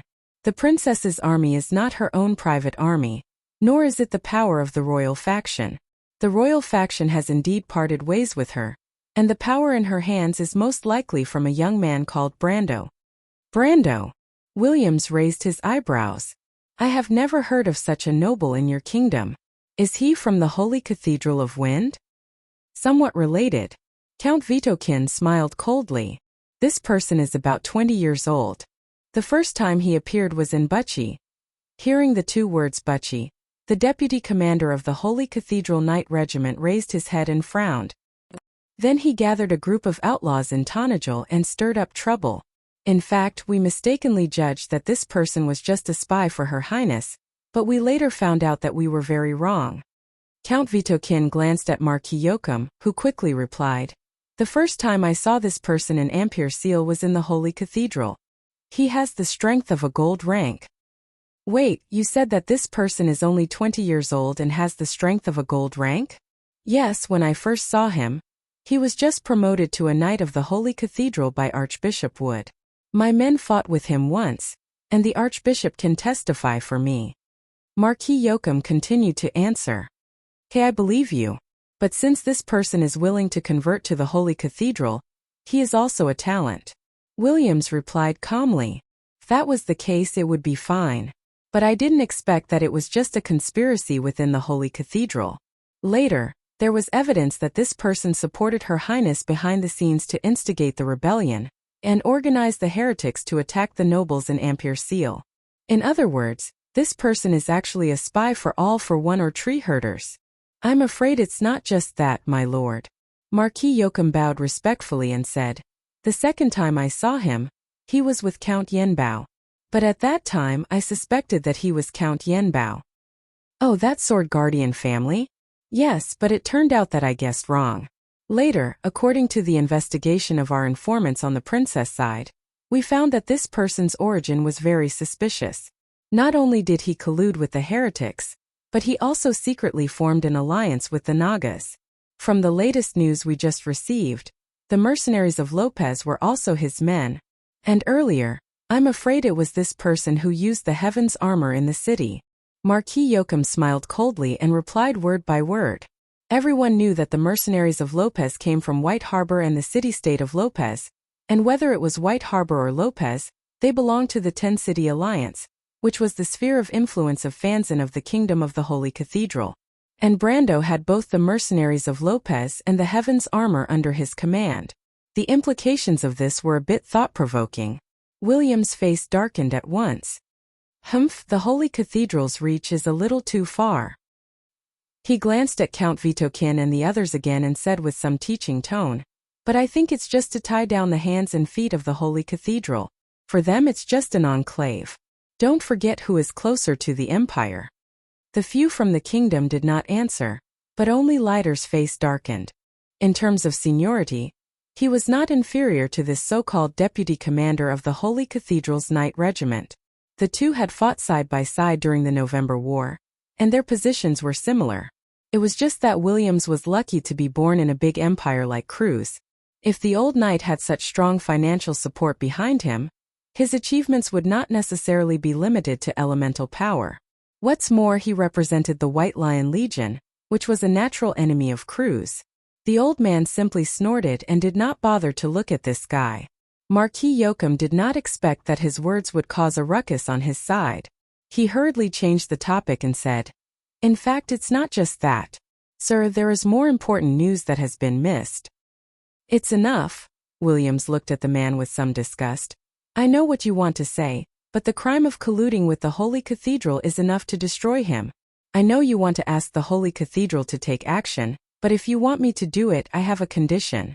That is, your princess must be escorted back to the Empire." He did not mention the matter of the cultists. The deputy commander of the Holy Cathedral's Knight Regiment was not a fool. He had long seen that there was something fishy about it. However, nobles more or less had some dark relationships. As long as they did not completely stand on the opposite side of the order, then they could tolerate it. Anyway, he knew that these guys were just using each other. Marquis Yoakum was slightly startled. He did not expect the other party to raise this suggestion. To be honest, Princess Grafine was a member of the royal family after all. At most, they would dare to poison her and assassinate her. But to be escorted back to the Empire, the nobles of Erewhon would have nowhere to put their faces. But the deputy commander of the Holy Cathedral's Knight Regiment was obviously not reasonable. He just replied lightly, "Since the Holy Cathedral is involved, then the Holy Cathedral must have a sinner with enough weight to give an explanation. But that person has enough weight." Duke Cypher, who had been silent all this time, suddenly replied. William snorted in dissatisfaction. The Highland Knight's previous speech has already exposed the other party's identity. If I'm not wrong, the one following the young man should be the Shire of the Peloche family. So, the identity of the young man who has been hiding in the dark is obvious at a glance. Who has such influence in the kingdom? It would be his descendant, Cardeloso Darius. As soon as the name was said, Williams's face immediately changed. He turned his head and coldly stared at Duke Cypher. It was as if the other party was not a duke of a country, but his subordinate. At that moment, Duke Cypher had the illusion of being coldly stared at by Brando. It was as if his whole body had fallen into an ice cave. "You better not joke around. Even if you don't know the seriousness of this matter, you should know the bottom line of the Holy Cathedral." "No, my lord, what we said is true." Marquis Yoakum also felt the sudden cold murderous intent, and could not help but stutter as he replied. "No, this is just your guess." The old knight Leiter suddenly frowned and interrupted them. As Duke Dolinck said, "You should know the seriousness of this matter. Before you are 100% sure, you must not speak nonsense." "Old Captain Leiter, you know best. Benninger said before that the person holding the Lionheart sword is the descendant of the Earth Knight. That girl is Freya Everton. Everyone knows best who took the descendant of the Earth Knight away. Since she has appeared, why can't he appear? All the clues point to the truth." Marquis Yoakum shouted at the top of his lungs. "Mr. Leiter, I know your feelings. You should know what choice is best for the kingdom." The old knight was slightly startled, and then he could only sigh and shake his head. William's expression changed. He stared at these people and finally nodded. "Very well, it better be true. I can't make the decision on this matter, but I will inform the Holy Cathedral immediately." After saying that, he closed his eyes slightly. A moment later, He opened them again, and those sky-blue eyes were full of murderous intent. Darius is dead, but he did leave behind a descendant. However, it is better to kill 100 by mistake than to let one go. The deputy captain of the Holy Cathedral Knight Regiment looked at them coldly. You'd better be responsible for your words and deeds. You should be responsible for all the souls that died here today. As long as they followed him, they will die. The Holy Cathedral will never repeat the mistakes of the past, and repeat the mistakes of today. I will do it myself, but you'd better keep your mouth shut. Marquis Yoakum and the others felt their hands and feet go cold for a moment, and they could not say a word. Only the Knight Lighter seemed to have aged decades in an instant, turning into an old man. He shook his head and sighed deeply. Williams turned his head and asked his subordinate knight, I need help. Tell Archbishop Wood if he has found any trace of Mephisto. Sir, the knight replied immediately. There should be news, but he won't be back for a while. These are Archbishop Wood's exact words. Old cunning man. Williams could not help but raise his eyebrows. But he raised his head, and his eyes were firm and cold. Where is the princess? They went in the direction of the Mar Highlands, sir. Want to enter the Erek Mountains? It's not that easy. Background note: Sadface 1 Dolink, a Grand Duke located in the northern part of the Cruz Empire. At the same time, Duke Dolink is also one of the Grand Dukes with real power in the Cruz Empire. P.S. I finally finished writing before going to bed. It's a 5K chapter, so I didn't go back on my words. I'm so tired. I'm going to bed early and ask for votes. To be continued. If you like this work, you are welcome to come to Chidian.com to vote for me. Your support is my biggest motivation. Chapter 596. All for one. Roman raised his chin and thought for a moment. I think I've heard Brando mention it before. It's a cult, isn't it? White Mist looked at Benninger expressionlessly. Nihilists believe that everything is meaningless. There is an Ouroboros in the world. The world is a cycle. After a short period of order, there is a long period of chaos. They have been around since before the War of the Holy Saints. Viscount Benninger was stunned. Under the suppression of the 4 holy cathedrals, most people believed that the unifying guild was synonymous with the evil cultists, and very few people knew about their history and doctrine. He could not help but stare at White Mist and ask loudly, Since you know the truth of the world so well, why don't you join us? You know, our goal is noble. But White Mist nailed him to the ground with one sentence. All for one, all for one, all for one, all for one, all for one, all for one, all for one, all for one, all for one, all for one, all for one. I can't believe that there are still people who believe in such nonsense today. No, this is not nonsense. Benninger roared angrily. Roman, give him a hammer. After 1,000 years of experience, White Mist had no interest in reasoning with mortals, especially when they had nothing to do with her. Might was the best truth. Okay. No, Benninger screamed, tears and snot running down his face. He stared at the 2 demonesses in fear, not knowing who was the real cultist. Continue with the next question. The merchant girl waved her hammer and asked calmly, So you're saying that you're the third party in this chess game, right? But at the same time, you are manipulating the situation. You are shallow and your actions are controlled by your own will. Just like businessmen who pursue profit, what is the purpose of your actions? Oh. Benninger was silent for a moment. He looked at the shining hammer and could not help but tremble. Of course it is to overthrow Erewhon. Roman turned around. Miss White Mist yawned and said, Half-truths and half-lies. The truest lie that mortals tell is 70% truth and 30% lies. However, they don't know that all lies are to cover up the truth. All lies run counter to the truth. So 30% of the lies are just to mislead. Think about it, under the purpose of subverting Erewhon, all for one's actions must have its core interests, right? The merchant lady nodded in agreement. Benninger stared at the Roman as if he had seen a ghost. Are you playing dumb? Before he could finish his sentence, he was hit hard in the head. As the Viscount screamed, the Roman corrected him seriously. The Roman is the future of the world's first class of merchants. This is called great wisdom appears to be stupidity. Idiot. White Mist looked at the pitiful creature with a pair of dead fish eyes. She shook her head and thought to herself, Actually, you guessed right this time. This guy is an idiot. He just has a pair of eyes that can see through people's hearts. The existence of witches was to toy with people's hearts. Just like what she had said before, no one could resist their desires. The Roman clapped his hands and looked at Benninger. What do you want? Tell me. Benninger's face was filled with grief and indignation. He tried his best to control his mouth, but he could not escape from his heart. After a difficult struggle, he slowly opened his mouth. Jorgandi Ridge. As promised, Sani brought Amandina down from the ship before nightfall and rushed to the princess's army. However, Amandina's arrival brought a piece of news that gave Brando a headache. The little Roman had gone missing again. Brando felt a headache coming on. Recently, the merchant lady had been behaving well. Even he thought that she had turned over a new leaf and put away her headache-inducing whims. Who would have thought that in the blink of an eye, she would return to her old ways? If Brando had any thoughts at this moment, it would be to catch the little girl who was wandering around for no reason and give her a good spanking. Unfortunately, he could only think about it. Moreover, Amandina brought back another piece of information, and that was the last words that the Roman said before she left. Brando knew very well that although the Roman always had some random ideas in her head, her premonitions were always accurate. Whether it was in Bucci or the Eversong Forest, the merchant lady had shown amazing insight in her previous adventures. Not to mention that she now had another identity, the successor of the Witch Queen.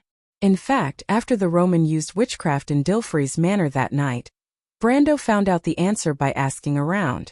The big sister she spoke of was probably the legendary Witch Queen Bingle. At least he could tell from the inheritance that was obtained before and after the underground time node. Besides, the merchant lady could not hide any secrets from him.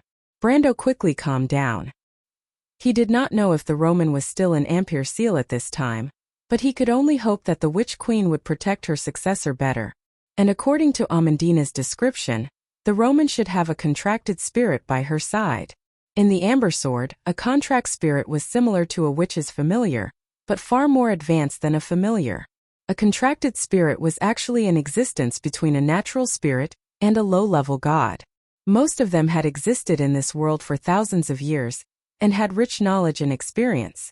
The contracted spirit left behind by the Witch Queen would obviously be more outstanding. Although the merchant lady usually looked a little naive, Brando knew that she was actually very smart. There had never been a dull person who could achieve success in the business world. With a contracted spirit, she should be able to deal with most unexpected situations. Brando could only comfort himself. There was a moment of speechless silence between the two of them. "My lord, I'm sorry, Amandina could not help but bite her lower lip. She saw Brando's worried look, and it was impossible to say that there was not a trace of jealousy in her heart. Except for Freya, probably no one knew better than her the position of the Roman in Brando's heart. That Miss Merchant had a free and easy demeanor that transcended everything. It was as if she did not belong to this world, and Brando was the only link that connected her to this world. She liked Brando, anyone could see it, but only Amandina understood that this kind of love broke free from all restraints. Although the merchant lady never said it, Amandina saw such a simple truth more than once in those black and white eyes, because to her, Brando was more important. Even more important than justice, kindness, ethics, because she knew that the Roman never valued these external things. Amandina lowered her eyelids. She asked herself more than once in her heart. Perhaps she could give up her life for Brando, but some deep-rooted things could not be changed. If one day Brando chose to become the enemy of the world, could she stand up for him and kill all those who opposed him? If he became a tyrant and went back on his words today, could she still follow behind him without hesitation? Although this was only a hypothesis, Amandina understood that she could not do it. She might choose to walk to the end of her life in pain, but she had a premonition. The Roman could do it, because there were two people in this world who were so similar. Amandina looked at her lord. She saw Brando finally shake his head, and opened his mouth to comfort her. "It's okay, let her suffer a little." This sentence pulled Amandina back to reality from her fantasy. She sighed heavily and quickly returned to her original position as Brando's #1 aide. "Did the Roman lady say those words?" "A trap." Brando smiled. "I've already encountered it. The Holy Cathedral set a big trap for us, But in the end it was all for naught. Amandina sighed in relief. She was still wearing the long dress when she boarded the ship. Now that she had crossed the sea, she did not have time to rest before directly finding her lord. At the moment her whole body was wet from head to toe. Although the dress was thick and did not expose her body, she could not help but feel a little embarrassed. Brando glanced at her. The wet strands of her hair were still stuck to the forehead of a noble's daughter. This was very uncomfortable for a girl who loved to look beautiful, and Amandina was born a noble. He was a little moved in his heart and could not help but ask, "Do you want to change your clothes first?" Amandina's face was slightly red, and she shook her head and answered in a proper manner. "My lord, you called me here in such a hurry. There must be something important." "I'm fine, I might as well listen to it first." "Indeed." Brando nodded, and he glanced in the direction of the forest. The sky was completely dark at the moment, and below the hills behind him, Fort Bunuwa was burning. According to the inference of the officers, the Black Blade Squad had probably just passed through that area. But there was not much time left for them. He made a gesture, and several young men came over at once, carrying a dark object. That thing was obviously a part of a larger metal device. Amandina could not help but frown when she saw it. It was obvious that when this thing was taken down, it was not treated with the courtesy it deserved. She was almost certain that these young men simply smashed it down. That was part of the magic furnace. To be precise, it was the core part, the core of the magic furnace, the magic conducting device. This was Amandina's specialty, and she could tell at a glance that this thing was quite old. It was probably one of the earliest models from half a century ago, but she needed to take a closer look to be able to tell which one it was. In Amandina's memory, these models of magic furnaces should have been introduced by Erwin from the Cruz Empire. There were many such old behemoths in many places. The local lords usually used them to smelt steel. The core parts of these magic furnaces were worth a lot of money a few decades ago, but now it should not be worth much. Of course, it was still much better than Tanajal's furnace. She could not help but look up at Brando curiously, not understanding why the lord showed her this thing. Amandina suddenly remembered that the Shire had said before that her lord's early years were poor, and he seemed to have the habit of stealing and robbing the rich to help the poor. The oil painting of the Shadow Princess that was auctioned in Ampere Seal was one of his famous masterpieces in the early years. Amandina did not believe it at first, but now she was a little convinced. It was just that the way these things were disassembled was wrong, and almost all of them were broken. She could not help but shake her head and sigh. If only she had arrived earlier.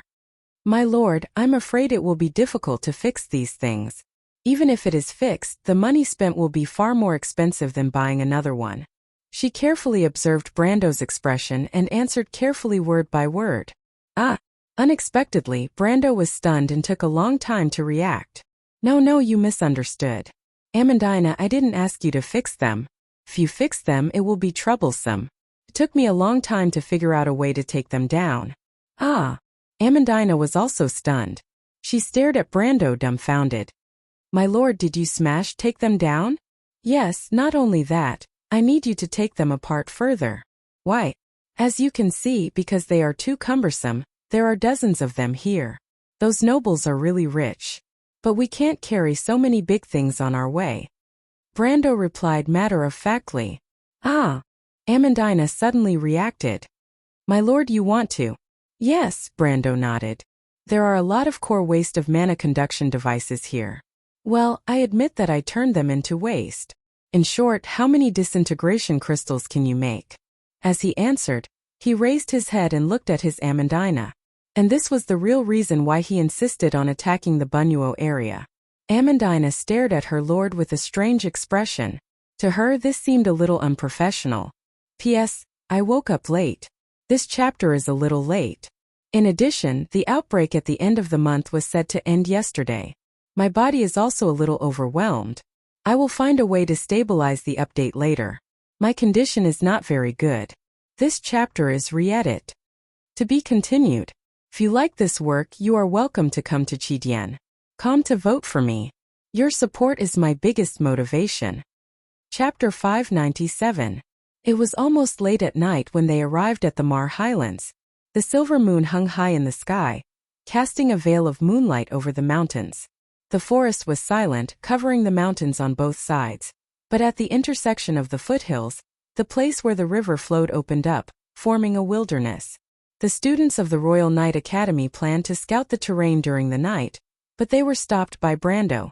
Brando told everyone to rest on the spot and set up the defense in the early hours of the morning. The nobles' private soldiers were fine. After a night of walking, they were already exhausted. They praised Brando's orders, but the young students could not help but have some complaints. How could they set up the defense without scouting the terrain? Even the simplest defense line had to be adapted to the local conditions. It was written clearly in the infantry manual. What was the commander thinking? But military orders were like mountains, and everyone was destined to sleep with doubts. It was the season when the snow had just started to melt, and the forest at night was especially cold.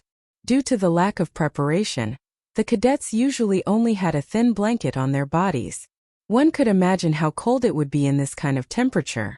Brendel saw that many of the young men's faces had turned green from the cold, but Austin's noble army did not have any tents, so there was nothing he could do. He could only patrol around to see if there was anything else he could help with. Count Audine's noble private soldiers, the Nagas, the students of the Royal Knight Academy and the Wyvern Cavalry of the Southern Legion were not mixed together. The nobles' private soldiers were not as disciplined as expected. Considering that there were many girls among the students, Count Audine was afraid of causing trouble, so he personally restrained his subordinates. The Wyvern Cavalry had to take care of their mounts, so naturally no strangers were allowed to enter. The Grey-Fin Nagas from the Shining Sea were used to the cold weather, but the dry land made them uncomfortable, so they rested under the riverbed, their bodies curled into a ball. For Brando, after his physical fitness reached the gold realm, sleep was no longer necessary. His metabolic system was self-improving, so it was normal for him to not sleep for a few days. He walked slowly along the edge of the black pine forest. The sky was dotted with stars, and in another world, it was rare to see such a beautiful scenery. Brando could not help but stop and look. However, cold winds were blowing from the southern mountain pass.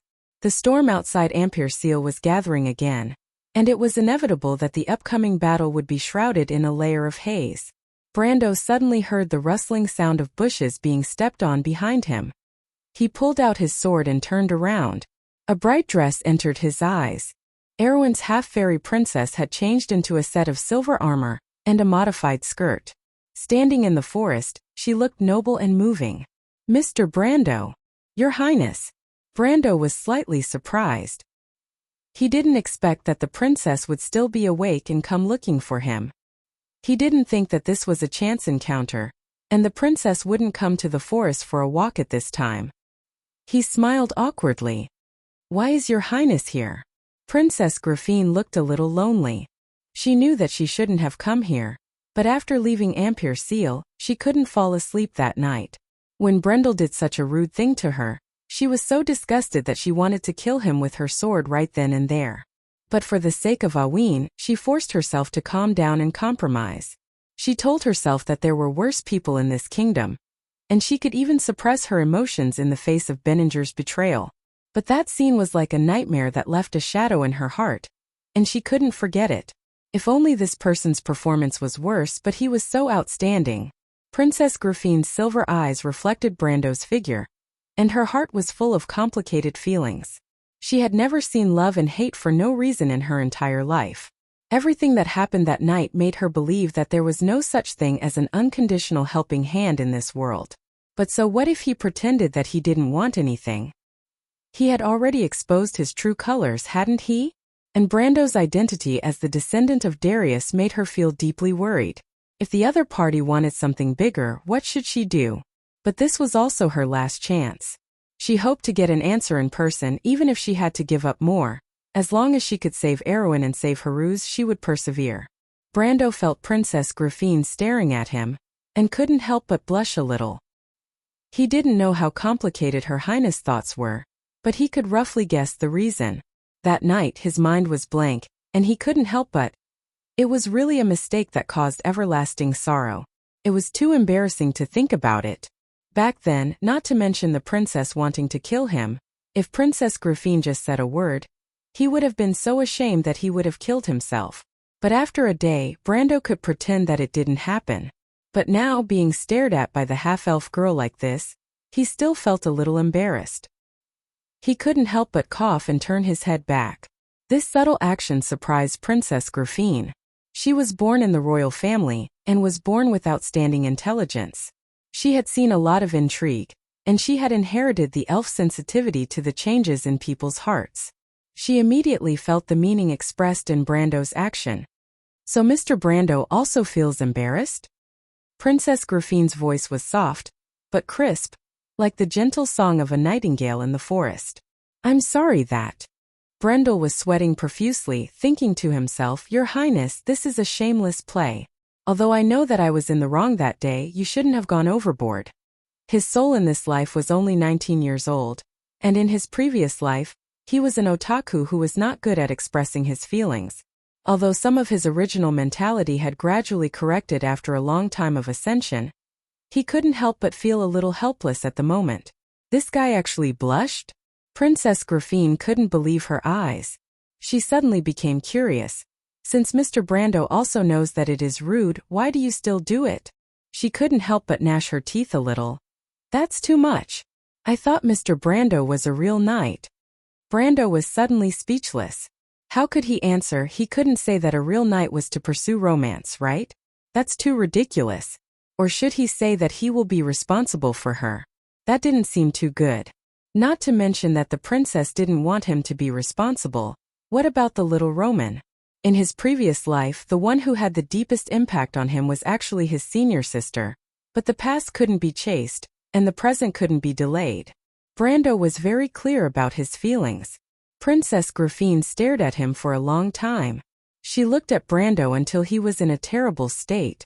Finally, the half-elf girl sighed softly. I see, I understand. What do you understand? Brendel's heart skipped a beat as he turned to look at the princess in confusion. Looking carefully at the future heroine, the noble and elegant Princess Regent, she was just a girl who had just turned 16 years old today. She inherited the unique slender elves, which made her look even more delicate. Princess Griffine seemed to have untied the knot in her heart. She looked up, and her silver hair shone slightly under the moonlight. She smiled gently, lifted her skirt and walked out of the forest, quietly came to Brando's side, and also looked at the stars in the sky. Mr. Brando is also looking at the stars. Something like that. Brando replied a little absent-mindedly. He didn't understand what the princess meant. The astrologer said that after death, people will turn into stars, so the late king and father are also looking at us from the sky. This story sounded very romantic, but Brando knew that those were just burning big fireballs. Of course, he wouldn't say it out loud, and there were real astrologers in this world. Probably. Mr. Brando, you don't believe in fate. No, I believe in it. The princess was slightly startled and couldn't help but look back. She wasn't very tall, so she could only see Brando's broad shoulders. I believe in the cruise people's epic. Fate is a struggle. Brando quietly repeated this sentence that his senior sister told him. Fate is a struggle. Princess Griffine carefully savored this sentence. Brando saw Maynard's figure from afar. She was covering a few ladies with her blanket. This detail surprised Brando a little. He didn't expect the cold-faced knight to have such a gentle side. After sending away Erwin's princess, Brando still felt a little confused. In the end, the half-fairy princess didn't say anything and just sat outside the forest with him, looking at the stars for a long time. What kind of attitude was that? He still couldn't figure it out. But all in all, it seemed that the princess didn't intend to pursue the matter, which was a good thing. Brendel heaved a sigh of relief. Otherwise, he would have lost a lot of face. At 3 o'clock in the morning, Brando finally saw the druid master named Walker. This person looked as abstract as Brando remembered. The first impression he gave was that he was a crow man. His face was sharp and long, and it was covered with black patterns. He wore a straw raincoat that looked like crow feathers. His arms and fingers were dry and slender like claws. If this person was placed in the movies that Brando was familiar with, he would be a typical villain. But on the contrary, in history, this person had a cold personality, but strictly neutral image of an NPC. Of course, most druids were like this. Walker had rushed back from Ampere Seal. He looked tired, but according to the other party, he should be able to endure one or two more low-intensity battles. Brando hurriedly let him rest first. With this druid master, he quickly found that the mage group under his command had reached an unprecedentedly luxurious lineup. There were at least 4 gold-rank spellcasters: the Archdruid Walker, the Law Wizard Great Teacher the Shire, the Sea Demon Bridget, and the Night Lord Andrique. Then there was the Naga's 20-person priest group. Count Audine also had a few wandering wizards under him. In addition to the 2 sisters Pharaoh and Tia, except for the lack of an elemental rank pillar, this group of more than 30 people, with the lowest level being silver rank and above, could basically crush all of Erwin's forces. Unfortunately, the number of people was still too little in Brando's eyes. These 30 spellcasters were just enough for an army of thousands of people. It was not like the war in the future era of the Great Demonic Wave, where a legion could mobilize more than 100 spellcasters. In addition to being scattered in the army to be responsible for defense, they could also gather dozens of spellcasters to be used together to play the role of long-range fire support. Of course, this dream was just a dream for now. The survival rate of a wizard without a silver rank in a large-scale battlefield was extremely low, but there were very few wizards above the silver rank. This was the current situation of Wound. 4:30. The Royal Knight Regiment students finished their rest, and then the Nagas and the noble private soldiers were also awakened. Brando took out the map that he had organized overnight, and let them set up the defense line according to the requirements. This surprised everyone again. They did not know that Brando was already familiar with the geography of the mountains and rivers in this area. They thought that the commander had personally brought people to survey the terrain in the night to let them rest well. Although the young officers did not say it out loud, they were very grateful in their hearts. Only Princess Grafine vaguely guessed something, but she could only bury it in her heart. The terrain of the Mar Highlands was a surprise for the defenders. The branches of the 3 mountains intersected here to form a huge valley. The valley was covered in dense fog, covering the valleys on both sides. The river flowed endlessly in the middle, making a loud sound of water flowing. In the north of the valley, there was a towering ridge that was almost leaden in the distance. It was hazy in the night before dawn. This was the end of the foothills that extended south of the Fama Mountains. The locals called this mountain Anchor Mountain. Anchor meant wall, in the ancient language of the mountain people. 2 streams intersected at the foot of Anchor Mountain, converging into a shallow mountain stream. The stream flowed down the riverbank, and over the years it formed a wide expanse of land. The land was like a huge slope, and on both sides were the forested Marchenko Mountain and Levico Mountain. However, Marchenko Mountain and Levico Mountain were flat and gentle, far lower than the height of Anchor Mountain. This meant that if they set up a position on top of Anchor Mountain, the archers would be able to attack the 2 mountains in the south from above. If the infantry and cavalry of the Northern Coalition Army wanted to attack them through the valley, occupying the 2 mountains in the south would be a nightmare. However, if they did not occupy the mountains in the south, attacking from below would not be as simple as a nightmare. This was simply a natural blocking position. Unless the Black Blade Squad found a way to cross the Fama Mountains and attack from behind Anchor Mountain. However, that would take a long time. At least for half a month they would not have to worry about the enemy coming from behind. Therefore the rest was simple. Although there were a few people who thought that it might be better to go deeper into the Anchor Mountains, it was only a possibility. Most of them started to set up a defensive line enthusiastically. The officers quickly came up with a very classic and practical plan.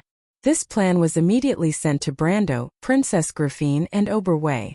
The plan was simple. As expected, the main position would be set at the north where the streams converged, at the foot of Anchor Mountain. The archers' position would be followed by the main position. However, the center of the defense would be pushed forward, including the 2 mountains in the east of Marchenko Mountain and the west of Levico Mountain. Brando saw the core of the plan at a glance. They would set up a battlefield on each of the 2 mountains in the south. The young officers intended to use the terrain advantage to deplete the strength of the Southern Coalition Army on these 2 fronts. This kind of tactical intent was very typical.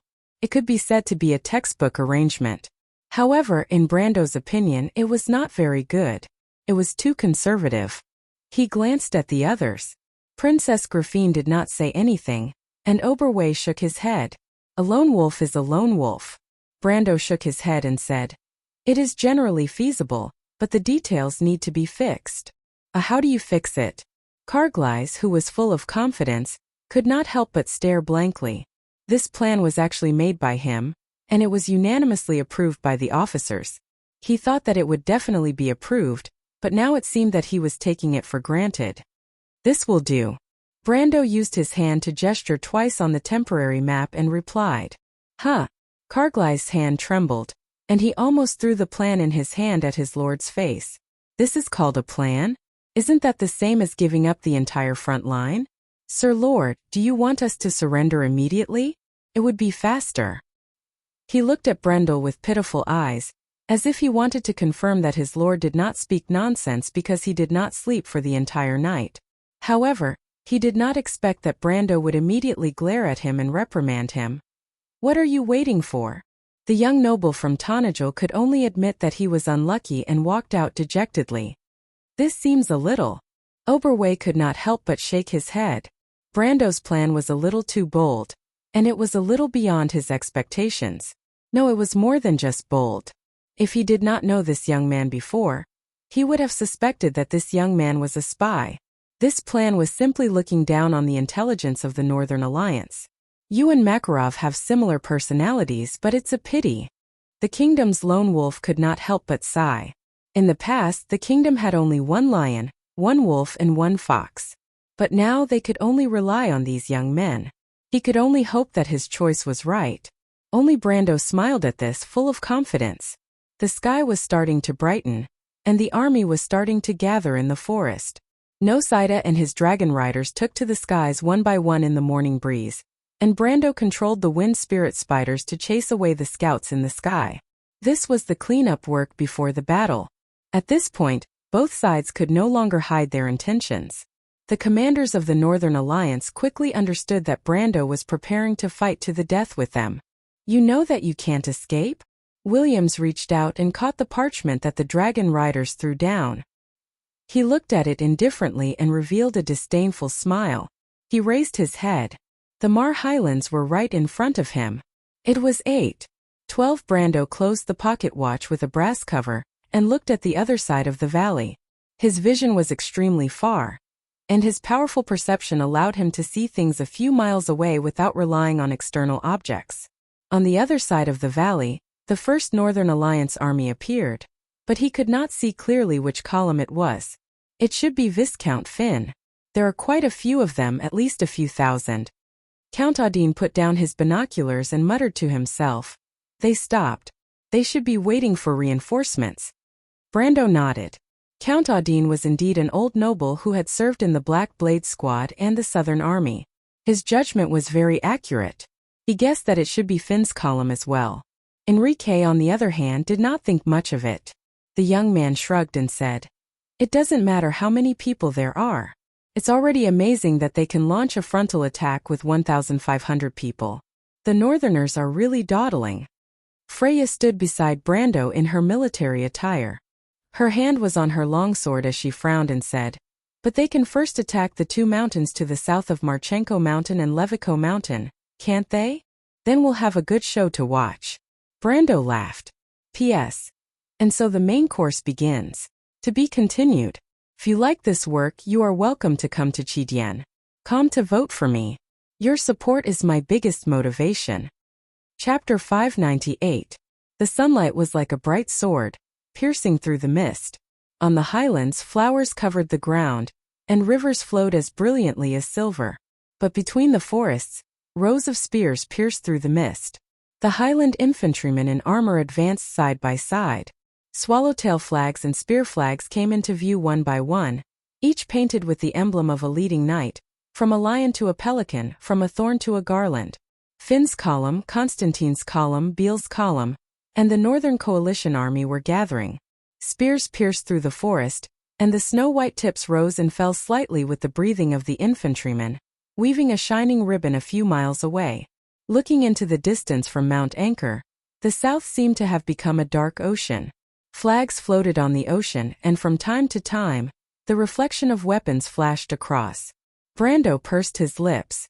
This was the real battle. Only at this moment did he have the illusion of returning to the past. Everyone clenched the long swords in their hands, unaware that their hands had turned white.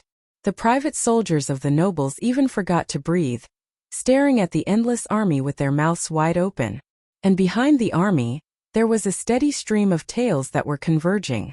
Tens of thousands. This word only reflected its unprecedented pressure at this moment. Tens of thousands of people breathed at the same time, as if the wind was about to stop. The breeze on the Mar Highlands was calming down. The air became hot and stagnant, a sign that a storm was coming. On the green meadow, a knight was speeding away from the main formation of the Northern Coalition army. The knight held his spear high, trotting proudly in the northern position. Look, that's the genius knight of the Harbor Covenant. The Count intends to appoint him as a column commander. I heard that it's to replace his father's position. A 20-year-old column commander? Because he's a genius. I heard that the Viscount fought a few beautiful battles against the Lion Men in Donitaquin, and won miraculous victories. The veterans who fought with him called him Vanag. Did you know? Vanag is the legendary hero of the Highlanders. Veterans? It's the veterans who participated in the November War. He can command them. Only he can command them. I heard that the Count intends to train him to be the next Legion commander. That's just too ridiculous. That's possible. It's rumored that Lord Viscount is the last disciple of Earth Sword Saint Darius. Think about it, before Lord Sword Saint became famous, didn't people also call him Wanag? I don't think that's possible, but I heard that Lord Darius still has descendants, right? Who knows where he went after that? Maybe Lord Viscount is a descendant of that lord. After all, Lord Darius still doesn't want to see Erewhon split. The soldiers discussed animatedly, and in the end, they couldn't help but feel deep veneration. During the restoration of the kingdom, Sword Saint Darius had left behind a legendary reputation in Erewhon. His mysterious retirement in the end added to this legend. The commoners all believed that the Earth Sword Saint was the protector of the kingdom, and that one day when the kingdom was in danger, he would come out with his sword. In the Amber Sword, such a saying was even widely spread among some players. Erewhon players even improved the military swordsmanship left behind by Darius for this reason, but no one, including Brando, would have thought that the protector of the kingdom could not escape the trial of time in the end. And the last hope was also drowned under the ashes of Bucci. Brando stroked the long sword in his hand, and his heart was filled with disappointment. Viscount von Downing, however, held his head high and was in high spirits. If you looked closely, you would find that the rider wrapped in silver armor was the young man who stood next to Vitokin a few days ago. He was also the captain of the knight who clashed with Brando before the auction. He was the genius knight of the Neo people. Even the veterans of the November War admired him and thought that he might be the next Earthsword Saint. Viscount von Downing also thought so in his heart. He raised his spear and rode the heavy drake around the Northern Alliance Army's main camp. His cloak was like a golden flame behind him. Wherever he passed, the Northern Alliance Army soldiers cheered and yelled, "Come on, let's go! Wagner! Wagner! Wagner! Wagner!" The young man's forehead was covered in sweat, but he still held his head high and came to Count Vitokin's side. The Count nodded with satisfaction. The White Lion Legion was full of heroes, but the Black Blade Squad was not without successors, especially those who were praised by the veterans of the November War. This young man's battle with the Lion Beastmen in the north could be described as perfect, just like the young sword Saint Darius. Although Count Vitokin did not care about the rumors circulating among the soldiers, if one day von Downing became the next Earthsword Saint, then the Black Blade Squad might surpass the White Lion Legion one day. He took the long spear from the young man's hand. The commander holding the spear was an important belief of the Black Blade Squad, but now it was only a ceremony. Count Vitokin asked calmly, "Have you seen the position of the princess?" "Yes, Your Excellency." "How is it?" "Arrogant." Under the shadow of the foot of the Anchor Mountain, there were 3 huge square formations. Thousands of noble private soldiers were lined up in a long line on the north bank of the stream. The first 3 rows were holding spears that were 4 or 5 meters long, and the oval shields reflected the sunlight. These strange tower shields did not look like any of the human soldiers. Instead, they looked like the field troops of the Silver Elves, the Throat of Annis. A heavy silver barrier lay in front of the Northern Coalition army. It's the genius of the Neo people. Brando was wearing a full set of knight's armor for the first time. He was sitting on the back of a warhorse in the middle of the square formation. When he heard Count Audine say so, he raised his head and looked at the complacent knight in front of the Northern Coalition army in the distance. The Black Blade Squad is fighting with the Golden Mane Lionmane Beastmen in the north. Viscount von Downing dealt with the enemy with less than a quarter of his troops. He penetrated the enemy's rear and burned the granary of the Golden Mane Beastmen. He forced the Holy Cathedral of Earth to retreat temporarily. Makarov once said that this person would be Erwin's future general. Mr. Brando, you have to be careful of this person. Princess Grafine reminded Brando in a low voice behind him. Brendel's calm expression changed under his mask, and he chuckled. What did he have to be careful of? He should be careful of the other party. In history, this person was killed for Freya. Now that Erwin's Valkyrie was on the battlefield, this Viscount was in for a bad luck. Wolf Knight Oberway noticed Brando's expression and could not help but smile. Why, it seems that Mr. Brando is acquainted with this person. Brando nodded. Not only was there an acquaintance, this person also owed him a duel. Princess Grafine did not let the sergeants form the core of the central position. The old knight lighter took the monocular away from his eyes. The wrinkles at the corners of his eyes moved slightly as he gradually frowned. Which army is that? Judging from the flag, it's Audine's private army. That's too arrogant. Marquis Belta also sighed. It seems that Her Royal Highness has underestimated the enemy due to her consecutive victories. I'm afraid this battle will be won in one battle. These words were exactly what most of the first-line noble commanders present were thinking. It seemed that Lady Martha still favored the North. Although the Cipher royal family had been deprived of their glory, the same could be said for the Corvado family. Count Vitokin could not help but close his eyes. He was glad that he did not choose the wrong side. They would definitely win. On the battlefield, the left and right wings of the princess's army extended back to Anchor Mountain, giving up the two mountains in the south, Marchenko Mountain and Veliko Mountain. It formed a huge battlefield zone with the center as its backbone. The main position became the center and protrusion of the entire battlefield. Her Royal Highness intended to use this axis to adjust the balance of the entire battlefield. Everyone could not help but sigh in their hearts. What a bold move, what a bold move. It was a pity. But as long as the Axis is defeated, the princess's army will lose its support. Viscount von Downing pointed to the shadow of Anchor Mountain in the north and analyzed in high spirits. The entire battlefield will be divided by our side. They will have to fight for themselves. Defeat will only be a matter of time. How can Oberway make such a mistake? He's the lone wolf of the kingdom. A noble officer asked loudly. Because he wants to pursue greater initiative. This is the character of the lone wolf. He will endure patiently and kill with one strike. The Viscount replied confidently. Where are the Nagas and the students from the Royal Cavalry Academy? They must be on the left and right wings. Viscount von Downing replied word by word. Everyone understood. Count Vitokin raised his head and stared at the shadow of Anchor Mountain for a long time. After a while, his gaze fell on the young man on the dragon's back. Viscount von Downing, do you dare to be the vanguard of the new king? Viscount von Downing was ecstatic. He knew that this was the best opportunity for him to become famous in one battle and leave his name in history. He immediately raised his head high. Of course, the messengers shuttled back and forth. The nobles' orders were intertwined and sounded in the plains. The flags of the Northern Coalition Army were being passed back and forth. Then the army began to move slowly. Everyone held their breaths. Brando suddenly felt a chill on his forehead. The wind started to blow. Raise your spears. Advance, maintain the formation. The first to move out was the Beal column from Balthasar, 1.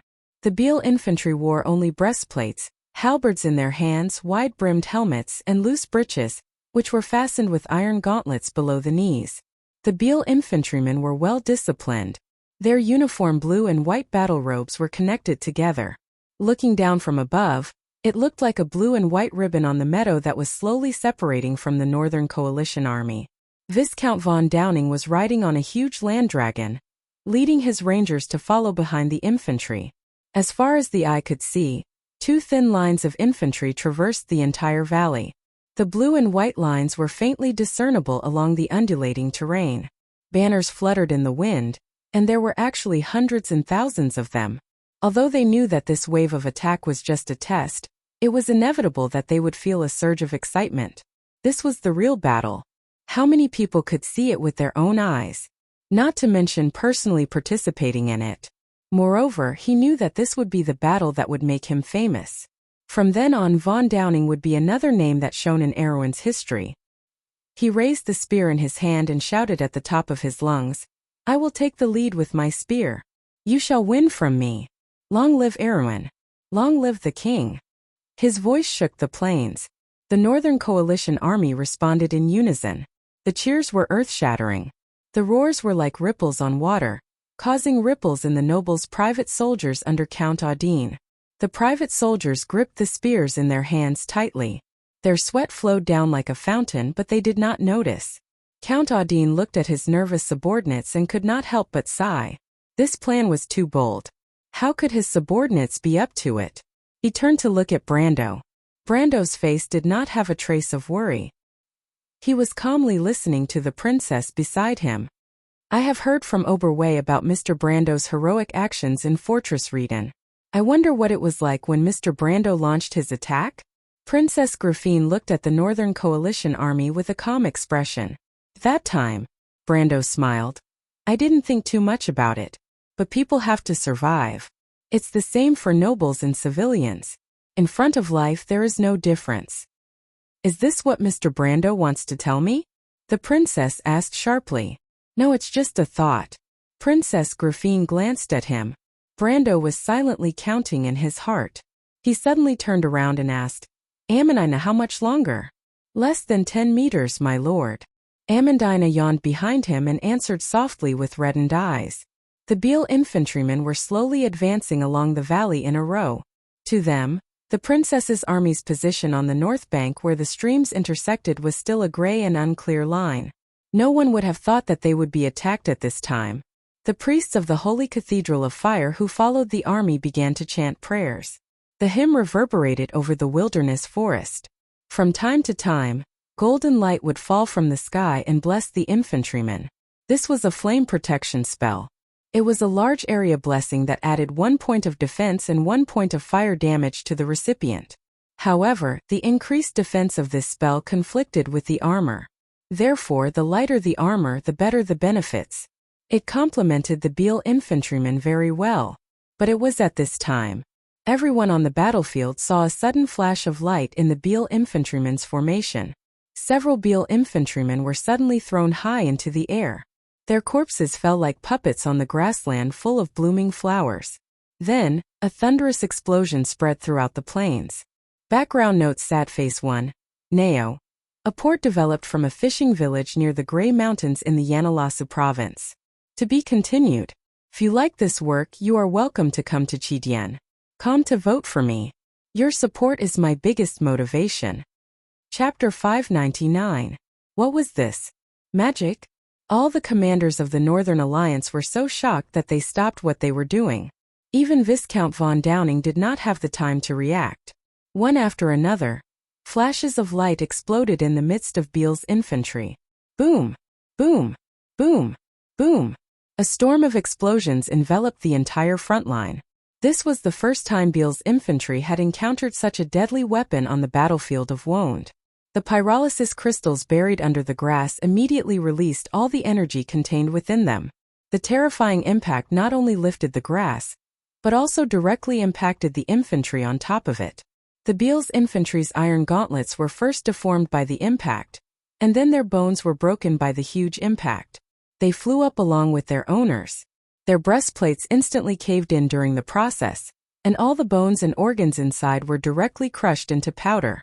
5 or 6 infantry were pierced into the air, and most of them fell back to the ground with cold corpses. In an instant, Beale's infantry had lost nearly a fifth of their strength.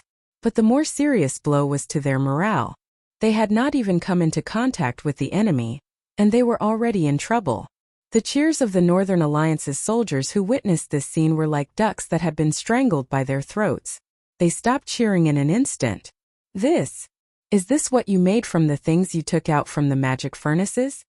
Princess Griffine looked at the scene from afar, but she was silently calculating in her heart. The core of the mana conduction device is worth a lot, but those crystals don't seem to be worth it in terms of lethality. But in a critical battlefield, they seem to be able to produce miraculous results regardless of the cost. Brando nodded. To be honest, both of them did not sleep at all after learning how to make this thing. In the end, because there were too many crystals, Amandina could not complete such a large amount of work on her own. He had no choice but to use the large-scale blood sacrifice alchemy formation to help. He had lost a lot of blood for this. But he noticed the expression on the half-fairy princess face and guessed what she was thinking. But he did not care. This was not the full power of the pyrolysis crystals. The best part was yet to come. He did not create the pyrolysis crystals to play with as a toy. He turned back and looked at the other side of the battlefield. The explosions were still going on, and one of the Drake Riders had also lost his life in this round of explosions. The disintegration crystal had blown off his Drake's right leg, and the enraged Drake Rider had thrown him off its back. This poor unlucky guy broke his spine in the process and died on the spot. Stop! Stop! Viscount von Downing was also shocked. He quickly pulled the reins and shouted, "It's a trap!" However, the Viscount was worthy of his illustrious reputation in history. He immediately found a solution. He ordered Beale's infantry to stop and disperse, and then continued to advance in a skirmish formation. The skirmish formation had existed as early as the Year of the Stars, first 321, when Count Atenia led the White Lion infantry to face the Lion Men's arrows. Earlier, the Cruz people had also used similar tactics, so it was not a novel invention.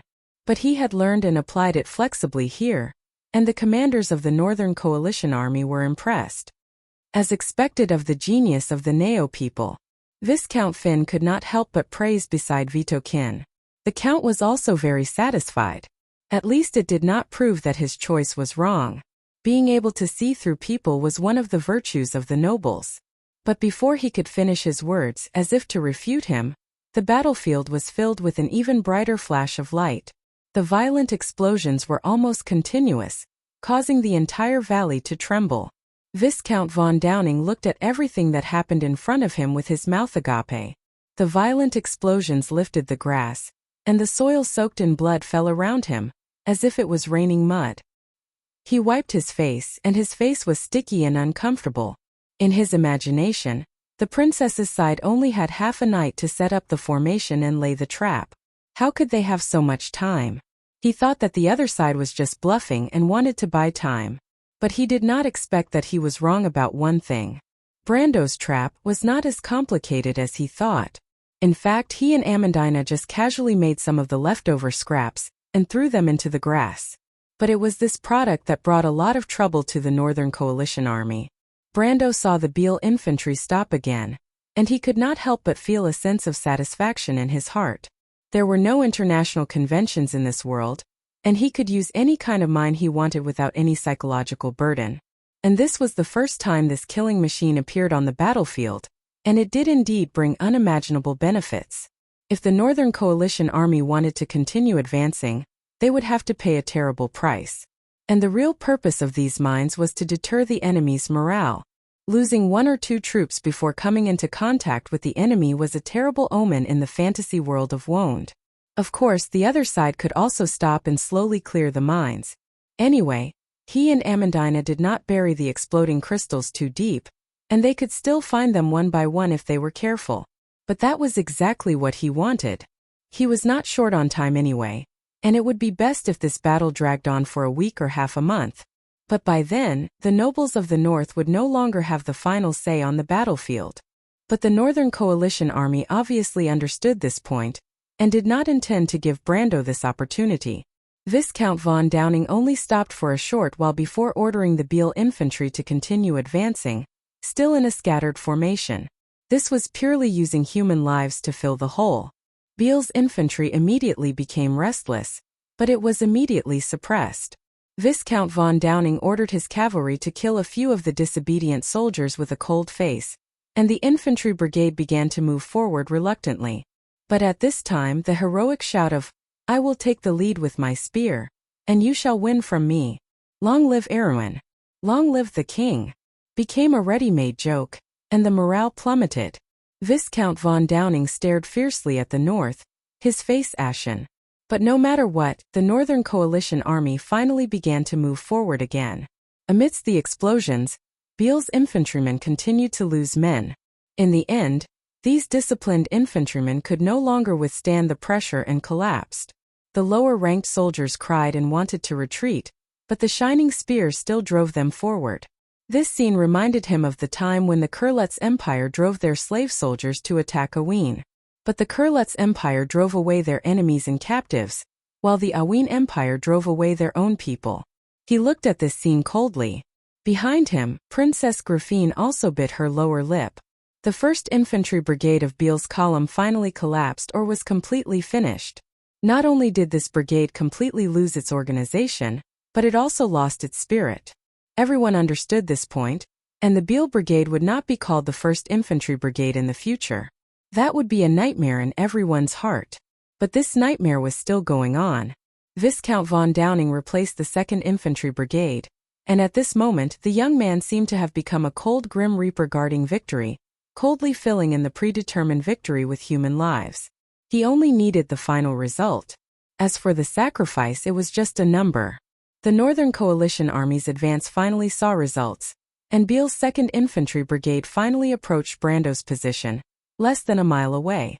Behind them, the main force of the Northern Coalition Army began to move forward, and Brando could even see the movement of the cavalry behind them. But at this time, Beale's infantry in front of them were hit head-on. Everyone heard a whoosh, as if the air was sucked out, and the sky darkened. Viscount von Downing subconsciously looked up, and saw a black rain of arrows rising from Mount Marchenko and Mount Veliko. The arrow rain hit them in the face, and Beale's 2nd Infantry Brigade that was advancing in front of them seemed to have hit an invisible wall, and their originally intact formation suddenly collapsed in several places. "We finally met the enemy."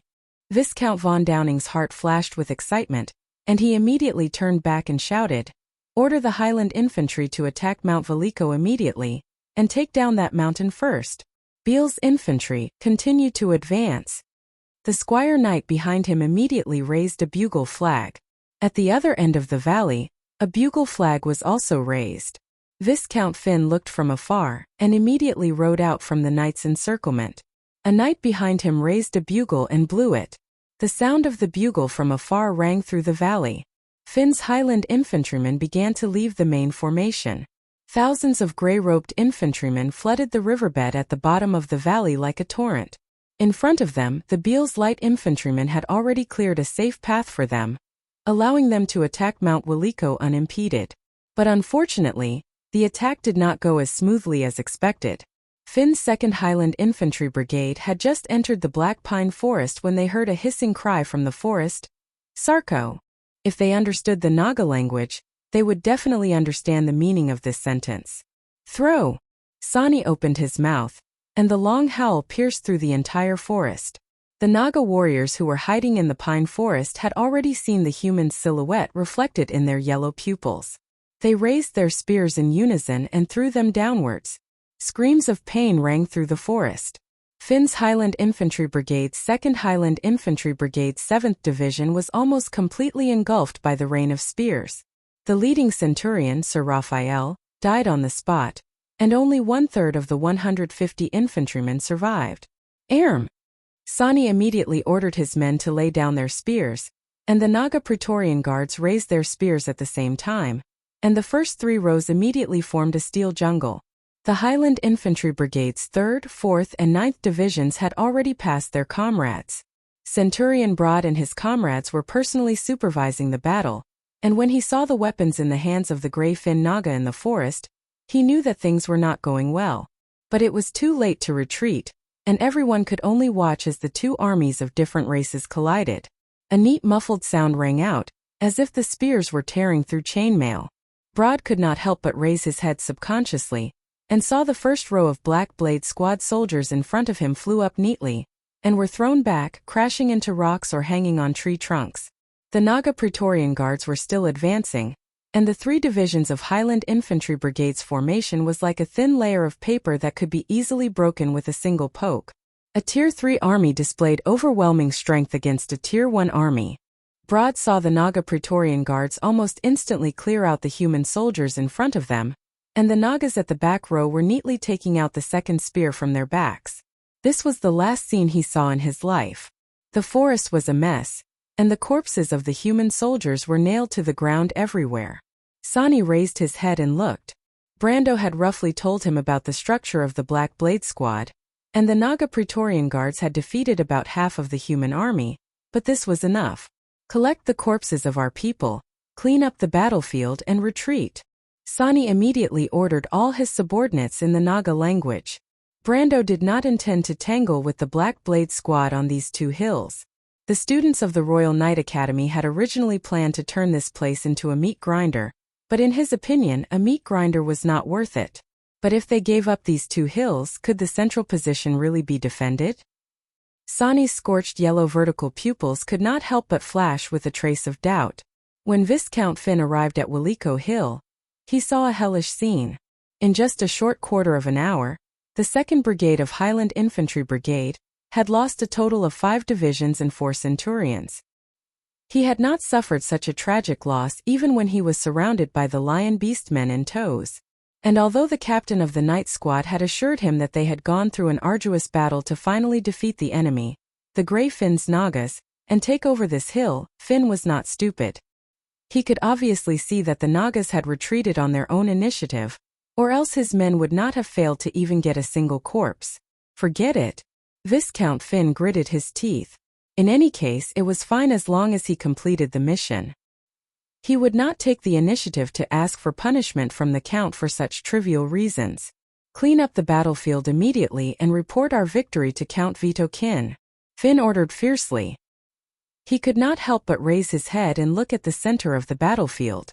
There was a faint sense of uneasiness in his heart. This battle was too strange. Why did the Nagas take the initiative to abandon the high ground? On the other side of the battlefield, the same thing was happening on Marchenko Hill. Baron Constantine could not believe his eyes as he looked at the fake White Lion Legion, and the young officers who had almost completely defeated his column. They retreated. Mother Marcia above, are you protecting us from the heavens? Thank God. Baron Constantine lay on the ground weakly, almost crying, but no tears came out. Viscount von Downing almost immediately received the news that Marchenko Hill and Willico Hill had been conquered. At that moment he finally heaved a sigh of relief. Although they had encountered some trouble, at least victory was in sight. Her Highness really intends to give up the high ground in the south to lure the main force of the alliance to attack the central position? She wants to cover the left and right wings? No, this should be a bait to lure the enemy in. How arrogant! Countless thoughts flashed through his mind, but his eyes gradually became fanatical and warlike. However, since the princess dared to expose her weakness in front of them, how could they let it go so easily? The enemy foolishly believed that their central position was indestructible, but Viscount von Downing did not think that Count Audine's private soldiers were reliable. Let's destroy their delusion with one blow. He raised his spear. The horn sounded. The bugle horn sounded once again. The Northern Alliance army no longer pushed forward layer by layer. Instead, it seemed that they were moving together. Since Marchenko Hill and Willico Hill had fallen into the enemy's hands, they could finally fully unleash their full strength this time. Facing the enemy from three sides, Count Vitokin finally invested more than 4 columns of troops in one go. The black mass of troops was like a torrent across the mountains, but this torrent was going against the flow, launching an all-out attack from the riverbank, from the streams, from the forests, and from the mountains. Flags flew in the wind, and the sporadic explosions of the collapsed crystals seemed to be drowned in the sea of people in an instant. At this moment, everyone could not help but turn pale.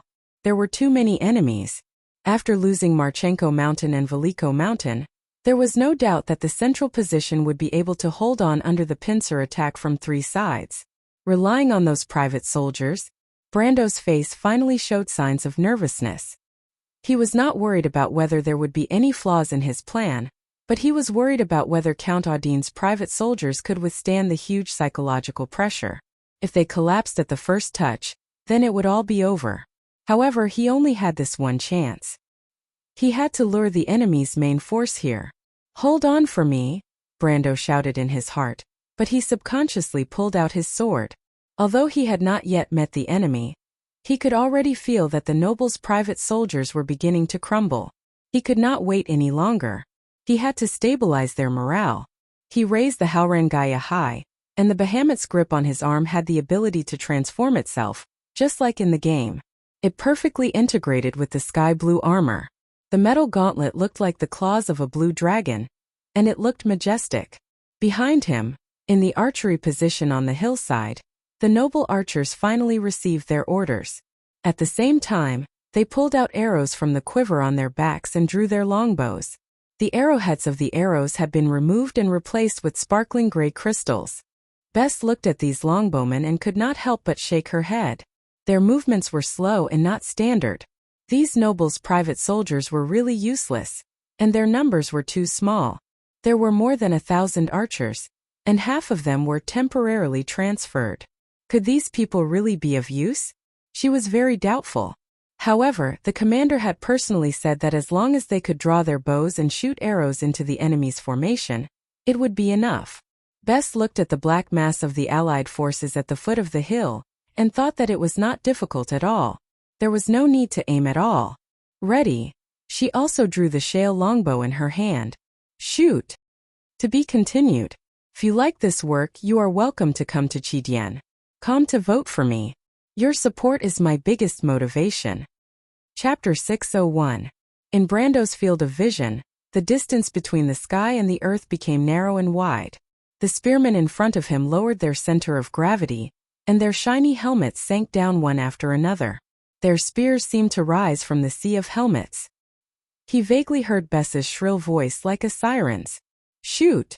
A rain of arrows flew over their heads, turning into black dots that fell to the ground in the distance. The formation of the Northern Allied Army was like a blue and white wave, and a series of explosions occurred in the wave. There were continuous explosions and flashes, and sharp whistling sounds. The sharp airflow seemed to have crossed a distance of dozens of meters in an instant, and the broken metal rings collided with his armor with tinkling sounds. Brando could not help but squint his eyes. The light infantry in front of him had begun their final charge. Their formation was completely in an arc, and they were crossing the shoals of the mountain stream. Disintegration crystals kept exploding under their feet, and a column of water rose into the air. Young faces fell in the mist, and their companions continued to move forward over their bodies. About 50 meters to the left and right of Mount Marchenko and Mount Veliko, the infantrymen of Finn's and Konstantin's divisions could be vaguely seen under the canopy of the trees. Flashes of explosions bloomed in the woods. Since they did not have to worry about friendly fire, the archers shot almost all of their arrows at the two mountains. The deafening sound of the explosions almost overturned the earth. The branches of the black pines were broken and blown away by the blast, and the flags of the two Northern Allied forces fell down one by one. Suddenly, a few flashes of light burst out from the battlefield. Brando immediately understood what it was. It was a magic attack. The wizards of the Northern Allied Army had joined the battle. A few flames crossed thousands of meters in an instant, and in the blink of an eye, they became fireballs the size of a human head. But a light blue water curtain immediately opened above the noble's private army. The fireballs crashed into the water curtain, and turned into countless red flames that splashed in all directions. But the roar caused by the explosion still caused a commotion among Count Audine's private army, and the formation began to be messy and loose. Brando knew that things were not going well. He wanted to encourage the soldiers, but a clear and calm voice sounded before him. Don't retreat, I'm here. I'll be with you and fight alongside you. Her Royal Highness's voice was firm and calm, but the girl's pale hand that gripped the hilt of her sword revealed her true feelings. Your Highness! Brando suddenly turned around and saw Princess Grafine standing not far from him. Princess Grafine glanced at him, her silver eyes filled with unease. But she turned around and shouted solemnly, I am the Princess of Erewhon. Today I will let our blood flow together. The majesty of the royal family was still very influential among the commoners. Seeing that the princess was also standing behind them, the commotion of the nobles' private soldiers miraculously calmed down. Seeing this, Freya stepped forward and joined the first row. She drew her sword and stood side by side with the nobles' private soldiers.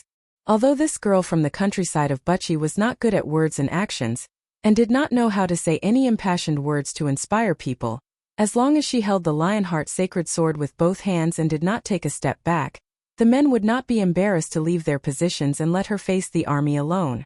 Behind her, the few Royal Knight Academy students who were still in the central position set an example and stood at the front of the line. No one spoke, but their bodies seemed to be shining with an indescribable spirit. At that moment Brando's heart was thumping, but he also felt his blood boiling. He put down Halrangaya and placed it in front of his chest. He raised his head and looked forward. A line of blue and white waves was passing through the smoke produced by the explosion. The light infantry of the Northern Coalition Army had already crossed the river and was close at hand. Viscount von Downing passed through the explosion in agony, spitting out the sand in his mouth. He raised his head and looked through the smoke and fire.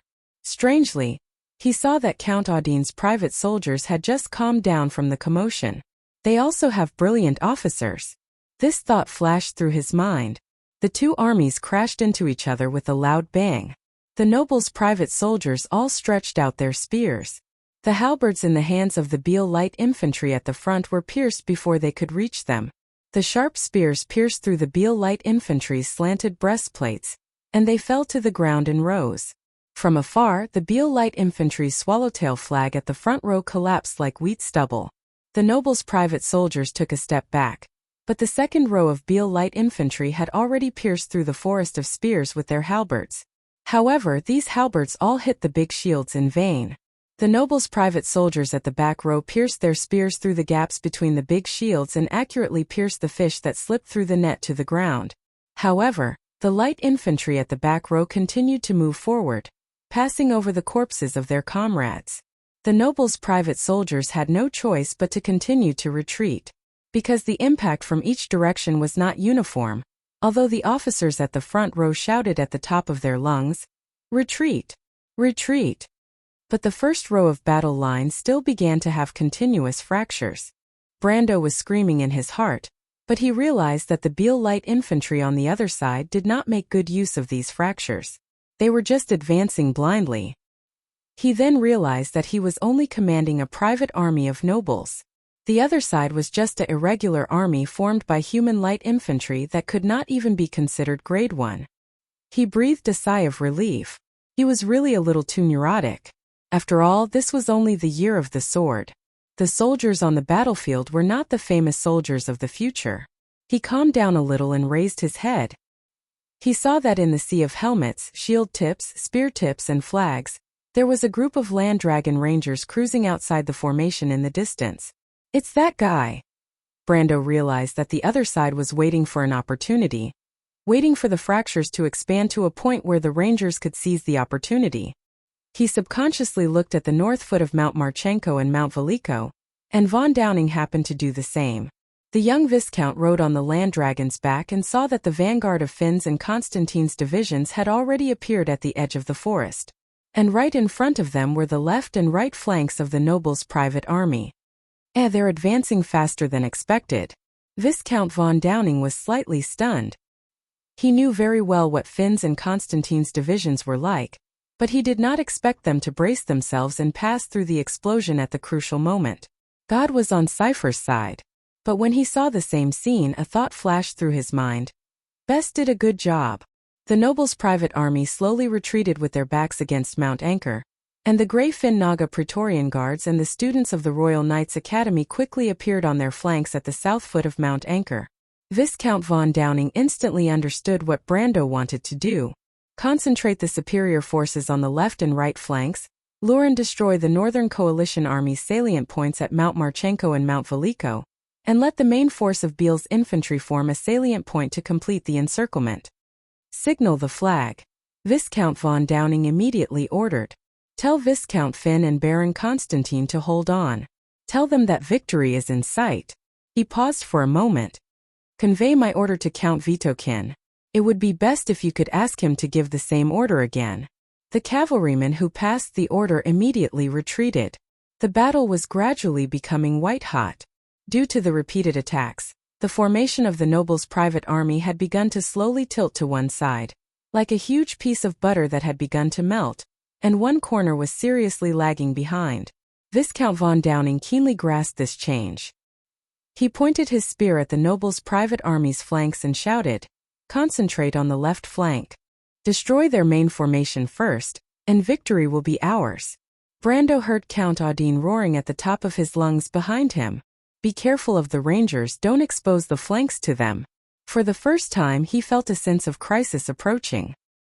His opponent was indeed a famous general in history.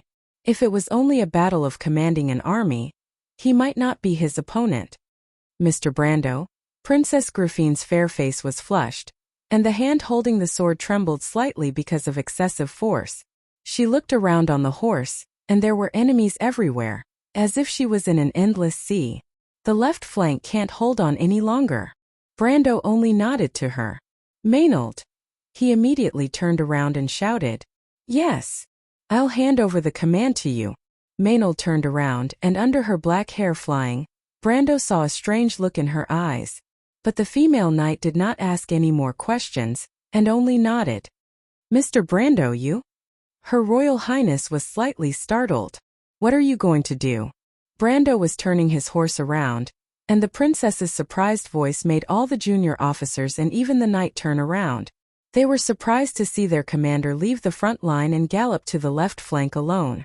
What was he going to do? Under the suppression of the Allied army, the noble's private army's left flank was clumsily retreating, and gradually became loose, and gradually squeezed into a small triangle. And as long as von Downing's Drake riders could go around the flank, it was only a matter of time before they collapsed. There was no turning back. Was the commander crazy? Viscount von Downing thought so too. Although he did not see Brando, the enemy's commander had not given up on the left flank and retracted the central formation. His reaction was too slow. He could not help but sneer. Perhaps he was too arrogant. No matter how brilliant the command was, it still required a qualified army to carry it out. The students of the royal family had no idea what a real war was like. He had already seen the flanks of the noble's private army, and even the panicked faces of the country bumpkins. Those frightened faces were exactly the same as those of Kratenen's beasts. They were all the instinctive reactions of life in the face of despair. The Rangers leveled their lances and began to accelerate. The ground trembled slightly. Every time the Drake's huge claws touched the ground, the pebbles on the riverbank rolled and danced as if injected with magic. Dry dust rose into the air and formed smoke, but a shining lance cut through the smoke. Viscount von Downing lowered his body, and with a beast-like roar, he stabbed the lance in his hand heavily into the enemy's formation. The huge impact directly penetrated the oval-shaped shield, but the Rangers continued to accelerate, and the Drake riders knocked the shield away with their advantage of weight. The noble's private army's formation collapsed in an instant, and they began to retreat. It was not until this moment that Viscount von Downing realized that he already had victory in his hands. Next, the defeat of Audine's left wing would sweep through the princess's main position, and then Beale's light infantry and his rangers would divide the battlefield, just like what they did to the stupid lion men on the battlefield in the east. But it was at this moment he heard a distant howl. That cry seemed to have come from the dense forest, from the boundless wilderness. At that moment the young Viscount seemed to hallucinate. He saw the darkness of the earth under the silver moon. Giant wolves were galloping. A long horn sounded, and then the forest shook. The howl of the wolves seemed to penetrate the forest in an instant, through time and distance, from far to near, one after another on the entire battlefield. Wolves! A black shadow blocked out the sunlight above Viscount von Downing. He looked up and saw the huge creature leaping high into the air. Its black fur shone under the sunlight, and its blood-red eyes were filled with cold killing intent. It was clearly afternoon, and the sun was brighter than fire, but the young Viscount could not feel a trace of warmth on his body. He only felt cold all over. He subconsciously raised his spear, and the spear pierced into the huge black wolf's fur, revealing the thick bone plates underneath. No, it was simply rock. The tip of the spear drew a spark on the rock. This was not an illusion but a real existence. Viscount von Downing clearly noticed that the black wolf twisted its body in midair to avoid his attack, brushing past him and landing not far away from the drake. What a powerful force! Viscount von Downing felt his hand trembling slightly from the excessive force. He looked up and saw that in the shadows of the foothills of Anchor Mountain, hundreds of pairs of scarlet eyes were appearing. The wolf pack was galloping in the forest, and it was obvious that they were rushing in their direction. It's wolves! So many wolves! Behind him, Beale's infantry also discovered their new enemy at the first moment. In fact, everyone on the battlefield saw the black wolf tide pouring in from one side of the battlefield. The edge of the forest opened a black door of light out of nowhere, and the huge beasts were leaping out one by one. What a mess! Viscount von Downing finally reacted, and could not help but curse in his heart. But he did not have time to think more, because the cavalry was accelerating their charge. He looked back at the black wolf he was fighting with. The black wolf had been left far behind by the drake, and it did not seem to have any intention of chasing after them. Instead, it turned around and rushed towards the infantry behind. And all over the battlefield, countless black wolves were doing the same thing. It was as if they were an orderly and disciplined army. No, in fact, a real army would not be able to command so effectively. Viscount von Downing's heart tightened, and he suddenly realized that these wolves might not be as simple as the monsters of the forest. Were they druids? No, druids couldn't control magic beasts. Beale's infantry suddenly exclaimed. The Viscount immediately raised his head, and at that moment he could not believe what he saw. The black wolf tide was parting to the left and right, as if making a path. And in the middle of the path, a man and a horse were passing through the wolf pack. It was Brando. Brando was also looking up at him. A black crystal slowly appeared on his forehead, flashing with a strange light. Brando placed the main position here, not because he believed in Audine's private soldiers, but because he believed in himself. It was not impossible for one person to fight against 10,000 soldiers. And now he was using facts to tell the Viscount this truth. I am the left wing. The sky lit up slightly, and countless wind spirit spiders flashing with green light rose from the forest one by one. In the blink of an eye, they formed a huge light formation behind Brando. All of Beale's infantry could not help but watch this scene with their mouths slightly agape. A day ago, their wyvern cavalry had personally experienced the power of these little things, but now it was their turn. Brando stood on the horse's back and pointed his sword forward.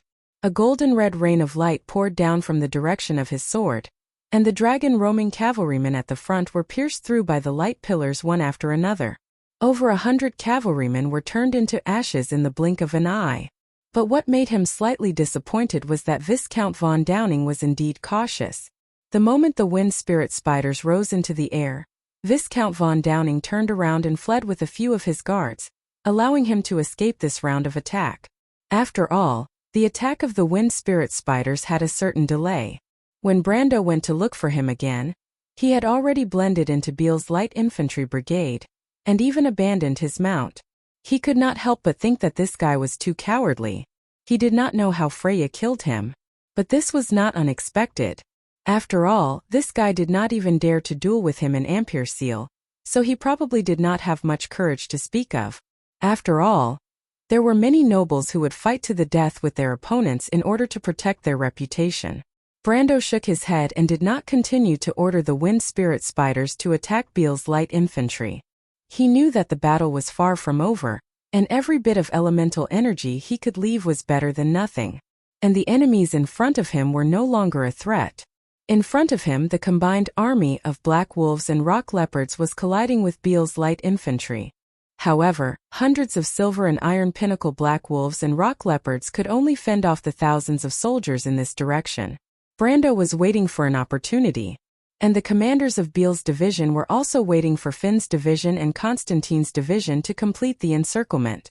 Brando could not help but raise his head.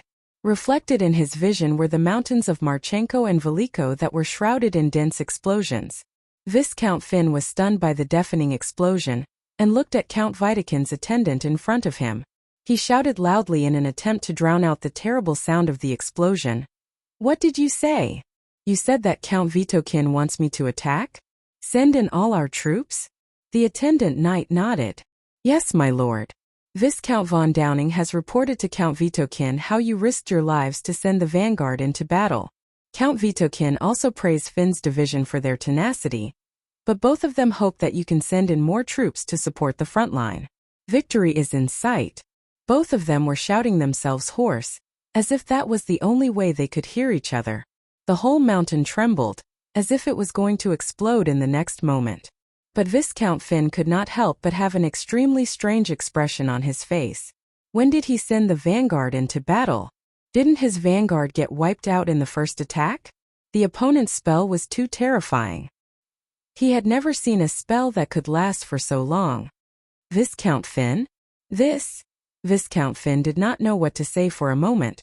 How should he start? P.S. 5,000 words long chapter. Please for votes. All kinds of votes. To be continued. If you like this work, you are welcome to come to Chidian.com to vote for me. Your support is my biggest motivation. Chapter 603. While Viscount Finn was speechless, Beale's infantrymen were in trouble. They suddenly realized that the Naga Praetorian Guards and the Royal Knight Academy's light cavalry had suddenly appeared on their sides. The vanguard of Finn's and Constantine's divisions, who were originally blocking the two armies, melted like snow and disappeared into thin air. When Viscount von Downing came to his senses, he realized that it was a trick. It was an illusion. Finn's and Constantine's divisions were firmly suppressed on Mount Marchenko and Mount Veliko. Their soldiers did not have the courage to cross the explosion and the sea of fire. However, Brando ordered the Naga Praetorian priests to use magic to create an illusion that the vanguard of the two divisions had already arrived. Using the water in the air to change the refraction of light to create an illusion, this was originally the specialty of the water elementalists, and the Naga Praetorian priests were the best among them. More importantly, Brando was familiar with every division on the opposite side. He could fake the battle flag and the knight's coat of arms to look exactly the same. Because of this, Viscount von Downing fell into this trap like a fool. Now, Beale's infantrymen had launched an attack on Count Audine's private noble army under his command, forming the only outpost of the Northern Allied army. The Naga Praetorian Guards and the Royal Knight Academy's light cavalry had circled around them without any hindrance, forming an encirclement. Viscount von Downing could only hope that Viscount Finn and Baron Constantine would suddenly appear and block the two armies. However, the explosion on Mount Marchenko and Mount Veliko had lasted for nearly 5 minutes.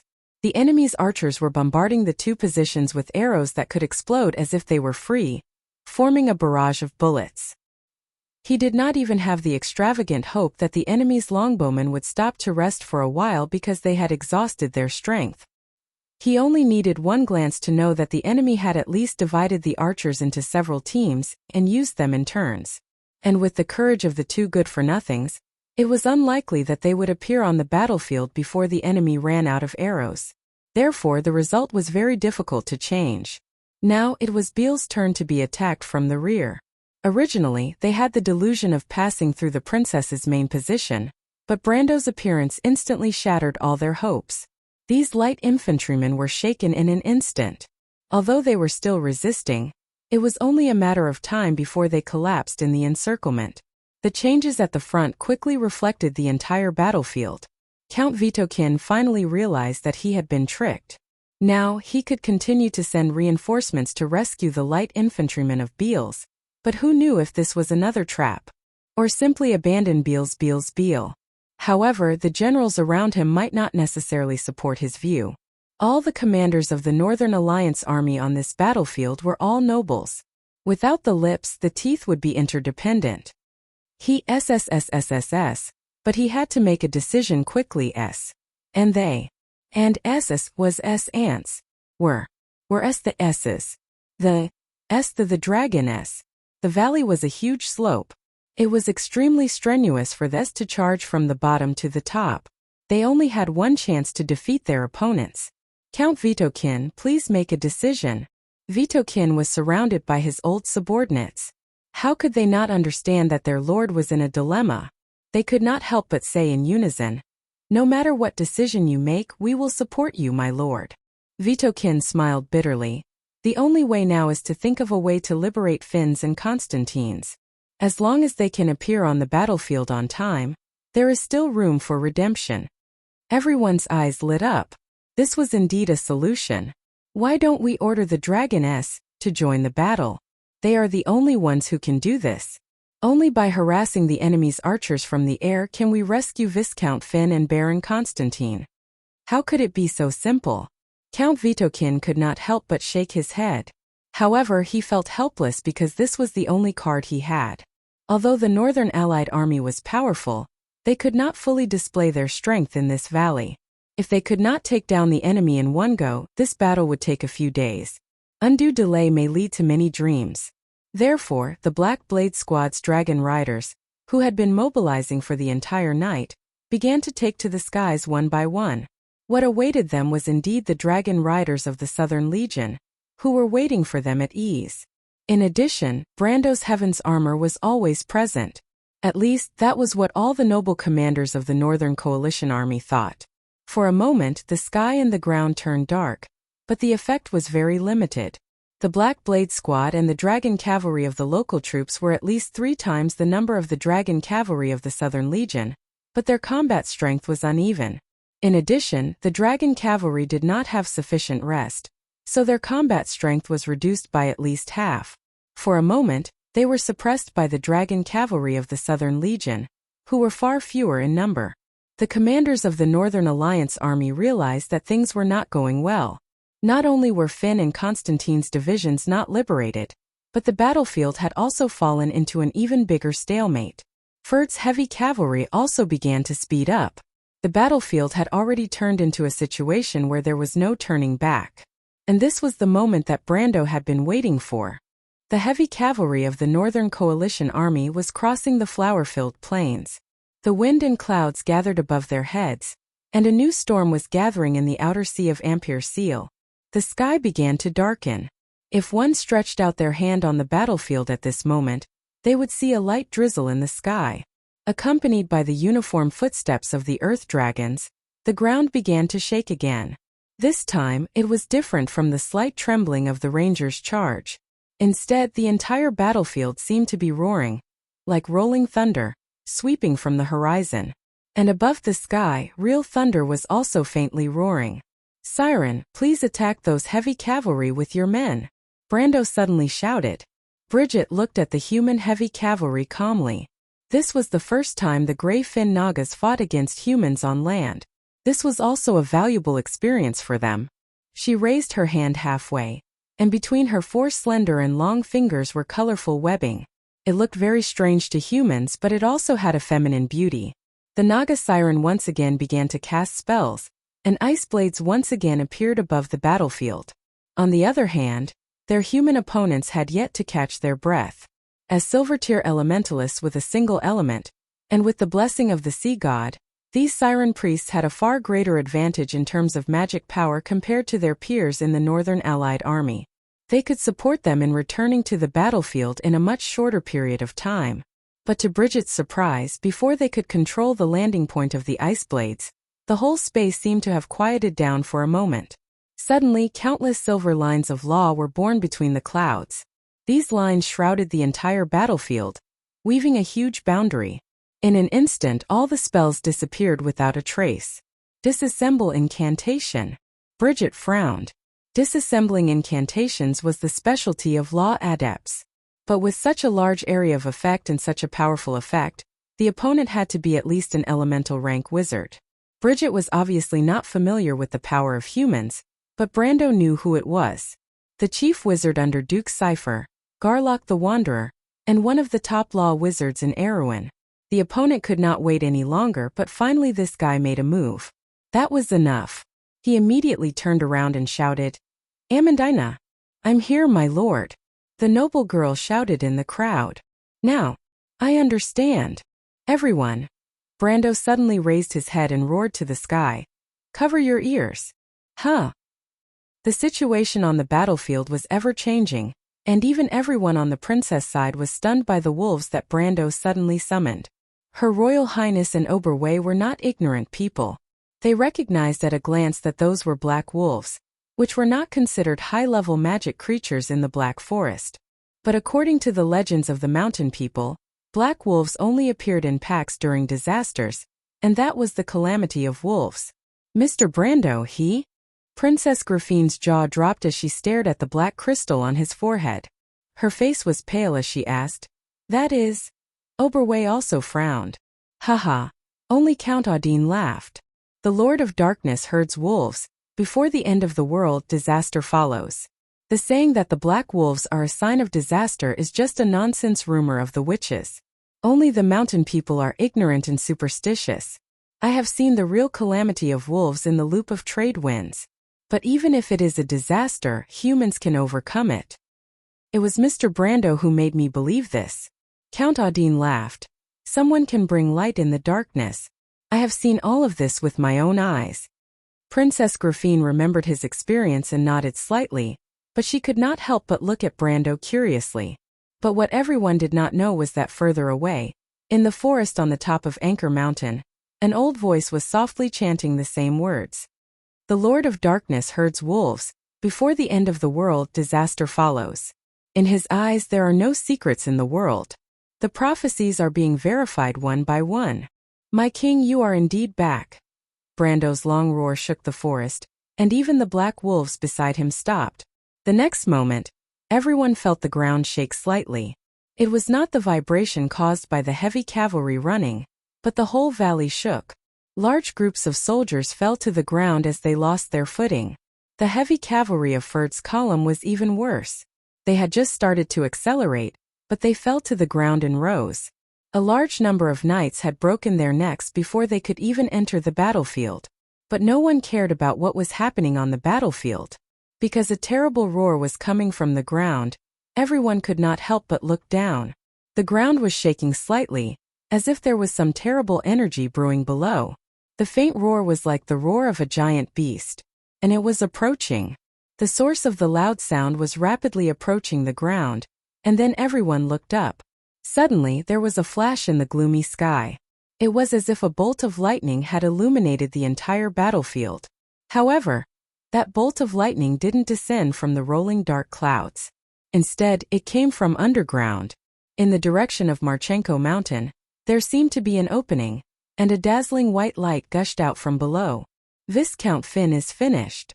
Count Vitokin saw this scene and only had one thought in his mind.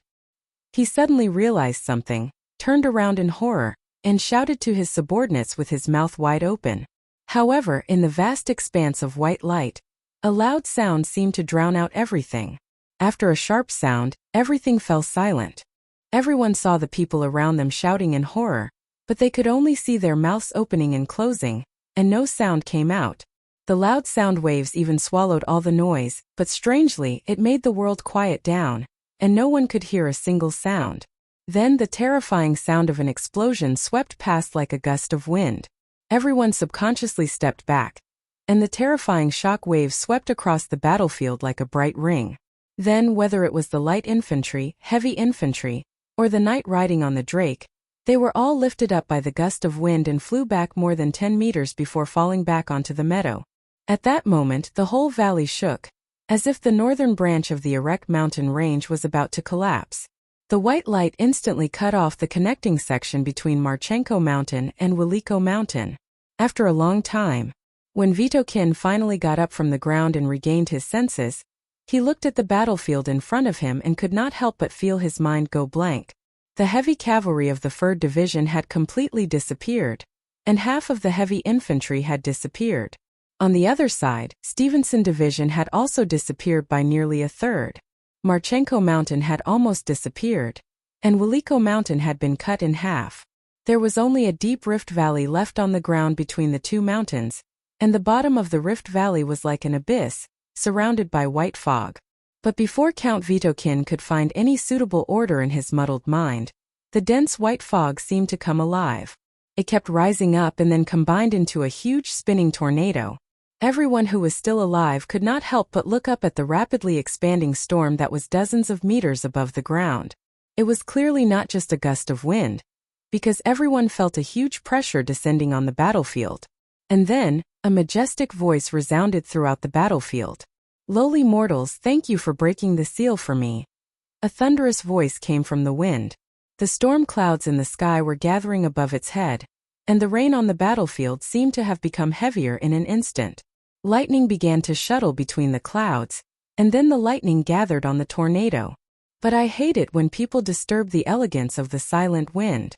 Amidst the rain, everyone around Brando was stunned by this sudden change, but he was the only one who looked up at this very familiar scene. He only felt a sense of wonder in his heart. Even the opening lines haven't changed. Then this guy's temper shouldn't have changed much. Haha. On the other side of the battlefield, Garlock the Wanderer's face suddenly changed. The great wizard who was casting a spell suddenly turned his head and shouted anxiously to Count Vitokin. Get your men ready for battle, quick, or it will be too late. In fact, it was already too late. The storm suddenly let out an extremely dissatisfied snort. What is this? In the cloud cluster, a silver line of law was looming in the air, and then a bright arc burst out. Disassembly incantation? You actually used a disassembly spell to attack me. You are courting death, vermin. Garlock raised his head and looked at the countless lightning vortexes that suddenly appeared above his head. Then countless lightning bolts extended from these vortexes. For a moment, lightning and a storm intertwined on the battlefield. Oh, to be continued. If you like this work, you are welcome to come to Chidian. Come to vote for me. Your support is my biggest motivation. Chapter 604. Count Vitokin would never have dreamed that an arrogant behemoth would suddenly appear on the battlefield between the two armies. Even in legends there was no such bizarre thing. But of course, he would never have thought that this was actually Brando's masterpiece.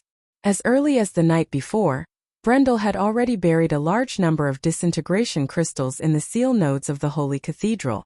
Once the time was up, the seal would naturally explode, and then the Rager Adega, the huge storm elemental that was swaggering on the battlefield, would naturally break free from its leash. Rager Adega was level 71 in the game. In terms of Vaunt's general understanding of strength, he was at the late stage of the law realm. It could be said that he had reached the extreme realm at his peak, but his strength had declined after being sealed. Since this guy was called the Rager, his temper was naturally not good. Due to the contract Tiamat Code between Lady Martha and the 4 Elven Kings, elemental creatures were naturally sensitive to changes in the law. Lord Adega also hated it when people showed off their law spells in front of him. This was why the Shire had never made a move until now. As a veteran player, Brando would never make such a low-level mistake. But the Northern Coalition army was not so lucky. Garlock the Wanderer had a bad feeling as soon as he made his move. This great mage was already level 65 at the beginning of the game, and he was also a powerhouse of the elemental truth. Powerhouses of his level were usually very sensitive to danger and hostility. He immediately sensed Adega's hostility towards him. Adega was like a huge cloud hovering in the sky above the battlefield. Just its diameter alone was more than a few hundred meters. Gray clouds were constantly churning in its body, occasionally releasing 1 or 2 bolts of lightning. Everyone had to look up to see the full appearance of this lord. And in the position of its eye sockets, there were 2 huge lightning vortexes like electric balls. As soon as this behemoth appeared, the soldiers of the Northern Allied Army immediately let out a terrifying scream. God, it's a monster! Nonsense, that's an elemental creature. So big. There were quite a few people who turned and ran, but Adega did not intend to bother with them. With a soft sound, a golden lightning arc flew towards Garlock, who was in the middle of the battlefield. The old wizard's face turned pale. Elemental creatures had a long lifespan, so they were much stronger than humans of the same level. Not to mention, this one had been sleeping for countless years, and its strength was 1 level higher than him. He quickly raised his right hand and shouted, "Law, stop it!" A transparent hexagonal shield floated above him, each side blocking the front of an electric arc.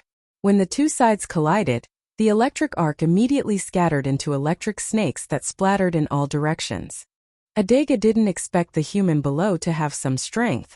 Of course, it was also because his strength had declined. He couldn't help but feel a little angry. It took a deep breath, and the clouds that made up its body suddenly expanded. At this moment, a storm was forming in the outer sea of Ampere Seal. Heavy rain fell again, and Adega seemed to be drawing energy from the storm.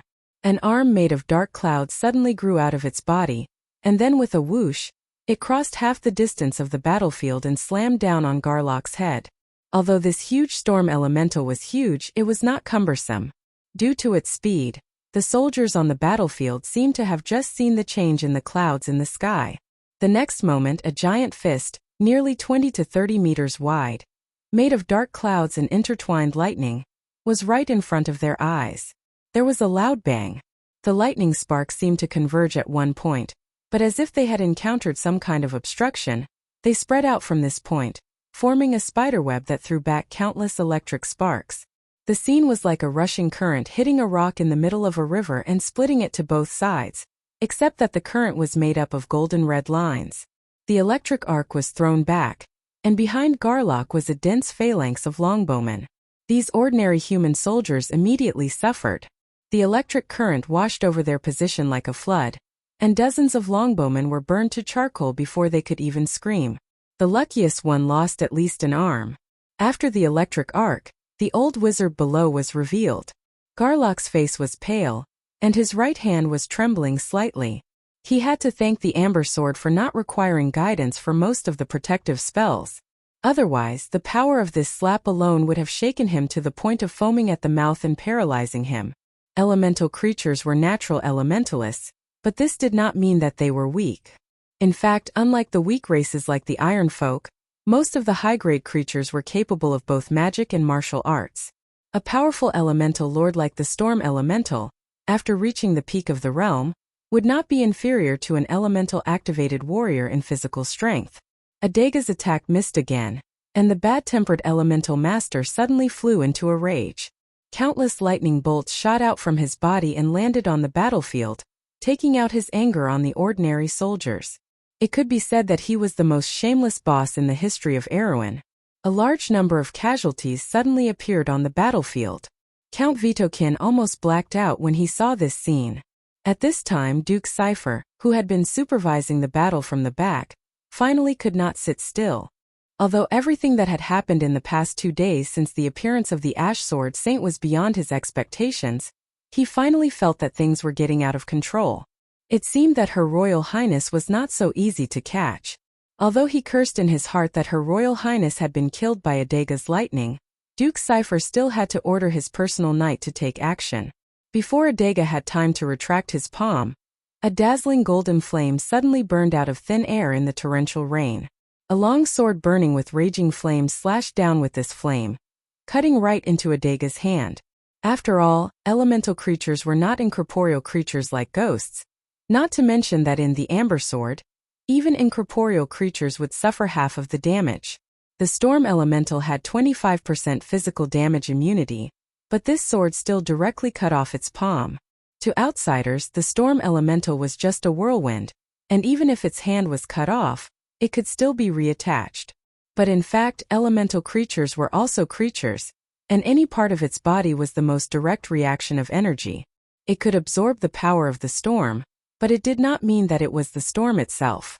Therefore, Flaming Nicholas' sword really cut into its body, causing Adega to let out a scream that shook the forest.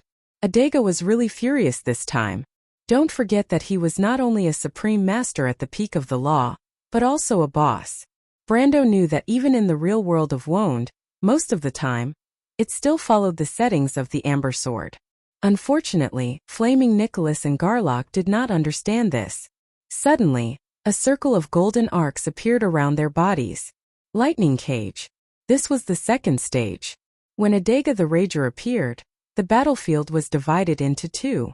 Because he knew the breaking point of the seal in advance, Brando lost almost no soldiers in the explosion.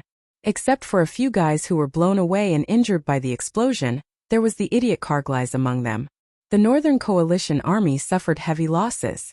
The Finn Column and Constantine Column, who were lured into the two mountains by Brando in advance, were completely annihilated along with their commanders.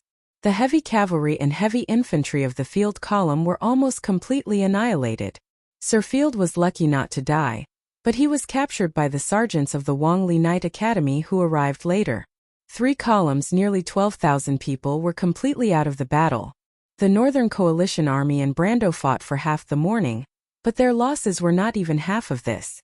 This loss was considered a heavy one for the kingdom, even in all the previous battles. Not to mention, the light infantry of Beale who were originally on the battlefield were either killed or captured. As Adega's attention was completely attracted by the unlucky great wizard beside Duke Cypher, Brando took the opportunity to order his men to clean up the battlefield. Thus, the light infantry of Beale became the abandoned pawns on the battlefield. After losing hope, they could only disarm and surrender. As a result, the Northern Coalition Army lost 4 columns on the battlefield, which was at least a third of the enemy's forces. Moreover, the monster Adega was still here, and the Northern Coalition Army still had a lot to do. Brendel raised his head and looked into the distance. There were already 2 huge electric cages on the battlefield. He couldn't help but laugh. This time, Nicholas the Blazing and Garlock the Seeker were going to suffer a big loss. Sure enough, Nicholas the Blazing and Garlock the Seeker were shocked by the circle of electric current that appeared around them. They were both elementalists, and as long as they stepped into the elemental realm, each of them would have their own unique line of law. One truth was that it was difficult for the laws of the outside world to enter their bodies without touching their line of law. This was just like how Brando had difficulty controlling the line of law and using the true hit skill to control the Temple Knight. Nicholas the Blazing and Garlock the Seeker did not even think about this possibility, so as soon as the circle of electric current appeared around them, they were caught off guard and slammed into it. Brando could almost imagine their screams. Although both of them were respectable people and had strong characters to be able to reach this point, they did not make a sound. However, this did not mean that they were not injured. In fact, 2 bright electric lights burst out over the battlefield at that time. When the electric lights receded, Garlock the Seeker was still fine. After all, he was a wizard and had many life-saving magic items on him to help him withstand the blow. Nicholas the Blazing was a little embarrassed. His beautiful flame-colored long hair was all burned away, revealing a big shiny bald head. His body was still emitting white smoke. It seemed that this guy would not be called Nicholas the Blazing in the future. In fact, Brando had even thought of a nickname for him. Nicholas the Embers the Bald. Of course Brando or Sophie had a dark heart, but that was not to be mentioned for the time being. In fact, he had already expected what would happen to Nicholas the Blazing and Garlock the Seeker. The lightning cage was a sign that Adega the Rager's battle had entered the 2nd stage. And this world was no exception. This was actually a boss skill. There was nothing strange about it, but one of its biggest features was that it could ignore the influence of the lines of law. Probably only elemental creatures, who were naturally sensitive to the laws, could create such an incredible skill. The actual effect of this skill was that unless you remained still and did not leave the range of the lightning cage, otherwise once you touched the arc you would immediately lose half of your life. Although the damage of this skill could be absorbed by some magic equipment such as shield rings and life-saving amulets, it ignored all defense and magic damage reduction. In other words, even if Brando had more than 100 will, he would still suffer the same amount of damage. In the beginning, the players had a hard time dealing with this skill because the lightning cage would last for 10 seconds and was cast on all targets with Adega's aggro on the field. This meant that you could not dodge in these 10 seconds and could only stand and defend against all of Adega the Rager's attacks. This was a nightmare for the players at that time. But what made Brando a little funny was that this skill was not so threatening to Nicholas the Blazing and Garlock the Seeker. When the players first explored this boss, their levels were not as ridiculous as these two. One was level 70 and the other was level 71. At that time, the highest level of the player seemed to be level 55. It could be said that Nicholas and Garlock were fully capable of resisting Adega the Rager for 10 seconds, but they were at a disadvantage because they were not familiar with the skill. Most of these elemental creatures came from ancient times, and their skill system was completely different from today's. Before Brando could finish thinking, he heard a thunderous roar on the battlefield. Ha ha ha, stupid mortals. Adega's laughter was extremely arrogant. It seemed that it was very proud of its success. Under my lightning cage, you'd better obediently wait for the lightning's judgment. If you act rashly, you'll only lose more than you gain. The loud voice echoed on the battlefield. F***ck Brendel almost spat out a mouthful of blood. Even though this guy's title was Adega the Rager, The players actually called him Brain-Dead Adega. This arrogant guy had an extremely bad habit of showing off his skills, as if he was afraid that others would not be able to defeat him. Brendel did not expect that he would behave the same way here. Nicholas the Blazing and Garlock the Seeker were both masters of Erewhon who had been famous for a long time. They were very sharp. They looked at each other and saw the same meaning in each other's eyes. Sure enough, as soon as the lightning cage appeared, the two of them would be immobilized, and then Garlock would cast a defensive spell. For a while, Adega could not do anything to them. At this moment the battle was in a stalemate, but it was obviously in Brando's favor. In the eyes of the princess, this was the best time to retreat. If Adega could delay the Northern Coalition army here for a day, they might be able to escape Ampirseal completely. However, they did not expect that Brando did not seem to have any intention of retreating. Instead, he stood in the pouring rain and watched the battle calmly. What the hell was this? The princess was too embarrassed to give orders to Brando, so she called Freya over to ask what was going on. Unexpectedly, the future Valkyrie of the kingdom also replied with a natural expression. Brando is like this. It's as if he doesn't know what's important and what's urgent.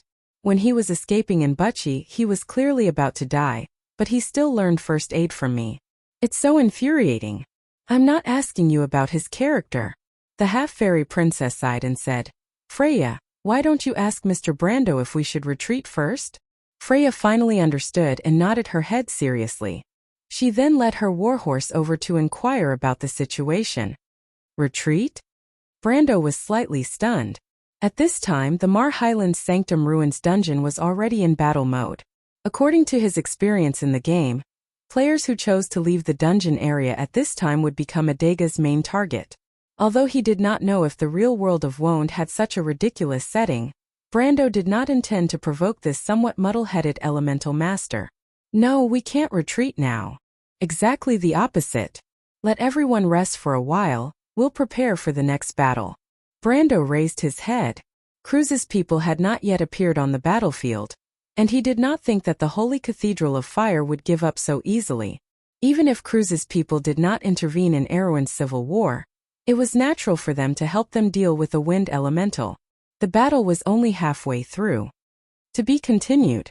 If you like this work, you are welcome to come to Chidian. Come to vote for me. Your support is my biggest motivation. Chapter 605. The Cruz people's epic, Pale poem, mentioned that the 4 elven kings and their subordinates were the guardians of this world. However, this agreement was only between them and Martha.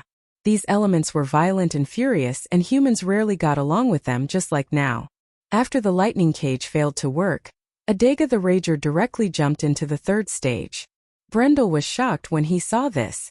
He immediately lost the mood to watch the show and shouted, Your Highness, please order everyone to retreat to the foot of Anchor Mountain immediately. Everyone was still confused, but suddenly there was a muffled sound from the ground, like the roar of a building collapsing. They looked up and saw that in the crack where Adega was, countless angry whirlwind elements rushed out from the ruins of the Holy Temple. At the same time, the purple-black thunderclouds in the sky began to surge and began to rain down lightning storms. That scene was like the final judgment described in the Book of Dark Prophecy. The world was filled with scenes of doomsday. Lightning and fire descended from the clouds, and the Knights of Dusk rode in the rain of fire, burning everything to ashes. Everyone's face was pale, and Count Audine's private soldiers were even more frightened.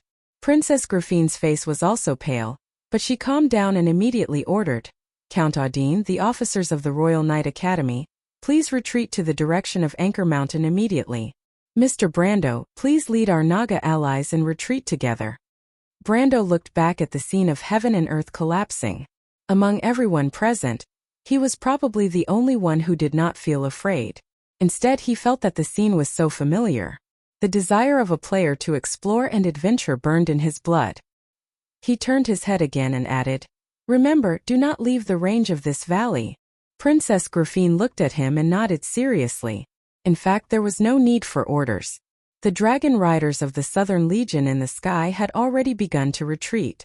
After everyone had entered the forest, the last to leave was the Grey-Fin Naga. When the sea monster Bridget passed by Brando, she looked at him with her beautiful bright yellow eyes and said in a hoarse voice, You are not a good commander, but an excellent prophet. Brando's heart skipped a beat as he looked at her in confusion. You don't have to be surprised. The water told me everything. The sea monster, Bridget, bowed to him and slid into the forest with her ceremonial blade. Her long tail was like a snake. What did she say to you? Sani asked, unable to hide his curiosity. Bridget was one of the gray-fin Nagas, and he had never seen her color a male creature, be it Naga or human. She said, I'm a scammer. Do I look like one to you? Brando turned around and smiled. Sani thought for a moment and replied seriously, I think so. It was indeed very similar, so much so that Princess Griffine waited for everyone to go up the mountain, one step behind Brando to come up last. She looked at the man carefully with her silver eyes and asked, Mr. Brando, did you already know that this monster was sealed in the ruins of the temple under the Mar Highlands? She asked the question that was on everyone's mind. If that was not the case, it would not explain why he insisted on fighting the Northern Coalition army here. Moreover, he was the one who ordered the production of the disintegration crystals, so he could not hide the fact that he ordered a group of lizardmen to transport the crystals underground. Incidentally, he was also the one who discovered the tunnel that led to the underground. Too many coincidences were no longer coincidences. Brando knew that he could not hide it, so he nodded. Yes. A black wolf the size of a horse passed by him and rubbed its head against his shoulder intimately. Brando touched its furry forehead. The wolf pack passed by the two of them. The princess had only heard of such a strange scene in legends, and she could not help but hold her breath when she experienced it for herself. The Erech Highlands was once the holy land of the Silver Elves. There are many secrets buried here. This temple is one of them, and the other is near Fail. That ruin is much bigger than this one. The ancient war buried a lot of history underground, but it is still recorded in the ancient books of the wizards. Brando answered. The princess was silent for a while. She already knew that Brando knew many secrets that ordinary people did not know. But no one knew how he grasped all this knowledge, as if he was born to know everything. She thought for a while and asked, Mr. Brando? No, the descendant of the Sword Saint. You said that you know nothing about your grandfather's deeds, but your experience is like a legend to us. You overcame difficulties that ordinary people could not imagine to reach where you are today. We all know that your future is limitless. If you want status, power, and even women are all at your fingertips. But why did you choose to help me? There was one thing that she did not ask. Looking back, it was not hard to see that Brando's every move since he left Fortress Reden was for this day. He did not hide his good impression of her, the Princess of Erewhon, and unconditionally helped the royal family of Covardo during their most difficult time. If Brando came here because of the will of Sword Saint Darius, she would not be surprised. But that was not the case. Brando's legend was his own epic. He did not even know that his grandfather was the famous sword saint in Erewhon's history. Princess Griffine did not believe that there was love without reason in this world. Just like there was no hatred without reason. She still asked this question. Brando scratched his head. It was not that he did not think of this question, but it was hard for him to answer. He could not say that the love and hatred from his previous life had been passed down to this soul, could he? Ugh. Maybe it's because some people are born to be helped. Besides, the princess is so beautiful, is she not worth helping? Does Mr. Brando intend to use this answer to brush everyone off? I think even your subordinates need a reason, right? Griffine asked calmly. This really hit Brando's Achilles heel. He turned around and noticed that Carglass and Amandina were quietly observing the situation. Indeed, his actions in the past could cause people to gather around him to not ask for a reason. They believed that he could lead them to create a miracle. But saving an aging kingdom required more than a miracle. One day they would need a common goal. Oh, actually, I don't understand either, Your Highness. But I believe that the kingdom also had a revival, but it was fleeting. One or two strong people could not change history. Perhaps what the kingdom needs is not just strength, but what kind of purpose does this strength serve? Is it to eradicate all the wrongs of the kingdom, or to maintain its corrupt rule? Don't you already have an answer in your heart, Your Highness? And your answer is my answer. Brando replied slowly. He closed his eyes. Others thought that he was talking about the second revival of the kingdom, But Brando was actually talking about the last revival of Erewhon. That was the final scene of the kingdom's drama. But it was a regrettable one. Griffine looked at Brando in a daze and clenched her fists. She had already thought of this answer in her heart. But she closed her eyes and forced herself not to cry because of her emotions. She wanted to maintain the rule of the kingdom. It was not because the royal family of Covardo had to last for generations. It was because she wanted to inherit the ideals of the late king and herself, to recreate the most glorious era in Erewhon's history. But her glory did not belong to the nobles, but to the entire kingdom, everyone.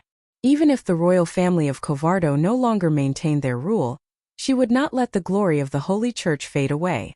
From then on, Erewhon would shine in Wone's history as a kingdom, and not as a vassal of the nobles. Just like the vow that King Eric made on this land, the Lionheart sword did not mean that the rule of this land would continue forever, but that the glory belonged to the people of Erewhon. Until that moment, this ancient kingdom would become strong from the inside out, and radiate new life and vitality. Brando silently looked at the weak girl. She had never had a companion in history. Other than a few players, no one knew the true ideals of the princess. Even the nobles who supported her did not understand why she insisted on it. In order to gain the support of the royal party, in order to gain the support of Duke Erec, she had to compromise time and time again. Some players even slandered her as a political prostitute, but she had to maintain the rule of the nobles in order to achieve her ultimate goal. But the development of history did not always go as expected, and this was the tragedy of the princess. She had to go against her ideals time and time again. Although she tried her best to make up for it, in the end it was hard to change it. When she finally decided to give up the past and focus on moving forward, the new nobles that she had promoted and the royal party who supported her immediately abandoned her. Perhaps she should have jumped out of this outdated mindset from the beginning and won the support of the people who should support her. But she was still a princess who grew up in the royal family, and she deeply feared the power of the nobles. But finally there was someone who stood behind her. Perhaps this is a change, Brendel thought to himself. It made her understand that she could not only rely on the nobles of the kingdom. There were many people who wanted to change this ancient kingdom, such as Freya, Amandina, and even the descendants of nobles like Carglass. It was just that they could not say it out loud, and they could not see through the fog of history. But he could see everything in the future at a glance. He did not even need to guess. History and the future were within his reach. Brando understood what was right and what was wrong. The nobles in the north were obsessed with the power of the past, and all their efforts were just to continue the current situation. But there were still people who were determined to get rid of the old abuses, and understood that this ancient kingdom must be reborn from the ruins. He looked back and saw Carglass lying on a simple stretcher not far away, winking at him. Amandina nodded at him with a smile, as if she was relieved. Princess Griffine also took a deep breath. She could not help but look over Brando's shoulder, and her silver eyes reflected the scene of Adega rampaging through the Northern Coalition army in the valley. She sighed softly. "Thank you, Mr. Brando. Although the people of Erewhon will inevitably kill each other, after losing half of the Black Blade squad, the nobles in the north will reconsider their position. If the Holy Cathedral of Fire does not want Erewhon to fall into a long civil war, they may turn to us and compromise. The kingdom must go through the pain of rebirth, but it is better than slowly bleeding. Ampere Seal has done it all in one battle. Mr. Brando has single-handedly changed the future of Erewhon, and saved more people of Erewhon from the flames of war. I thank you on behalf of this ancient kingdom." She said this from the bottom of her heart. Ampere Seal's crisis seemed dangerous, but it also contained opportunities. The royal faction, the nobles in the north, and herself were all looking for the key to breaking the situation, but the nobles in the north were the first to act. The Holy Cathedral of Fire's participation was unexpected, and the situation was irreversible. But at this time, Brando single-handedly changed the whole situation. She had seen many people, but the young man in front of her was like an anomaly. He had power and strength, but she could not see the sophistication and cunning that the nobles in the kingdom usually had. Even she herself was unavoidably branded with it. That was why she could treat herself and others as political chips without batting an eyelid. But Brando did not have it. She could understand this in just a short time. She could not understand that kind of free, unrestrained, and determined temperament. Such temperament was ridiculous and childish in the eyes of the nobles, but perhaps it was this kind of person who could change history. Her Royal Highness looked a lot more relaxed. But Brando shook his head and had to hurt her mood. Your Royal Highness, I'm afraid it's not that simple. You think too simply of the Holy Cathedral of Fire. He was not being an alarmist, but he had seen the greed and arrogance of those guys with his own eyes. Erwin's people had lost their honor, but how could the descendants of the Flame King not be the same? It was just that the Cruz Empire was rich and Erwin was in a precarious position. Princess Grafine frowned slightly. Mr. Brando, you mean the Holy Cathedral of Fire will tear up the sacred covenant and intervene in Erwin's civil war? This is impossible. Indeed, this was something that had not happened in 1,000 years. But today was different. Brando knew that the arrival of the great demonic wave was just around the corner. Many prophecies only mentioned this huge change in words and phrases. The Holy Cathedral of Fire had a long history, and it was impossible for them to be unprepared.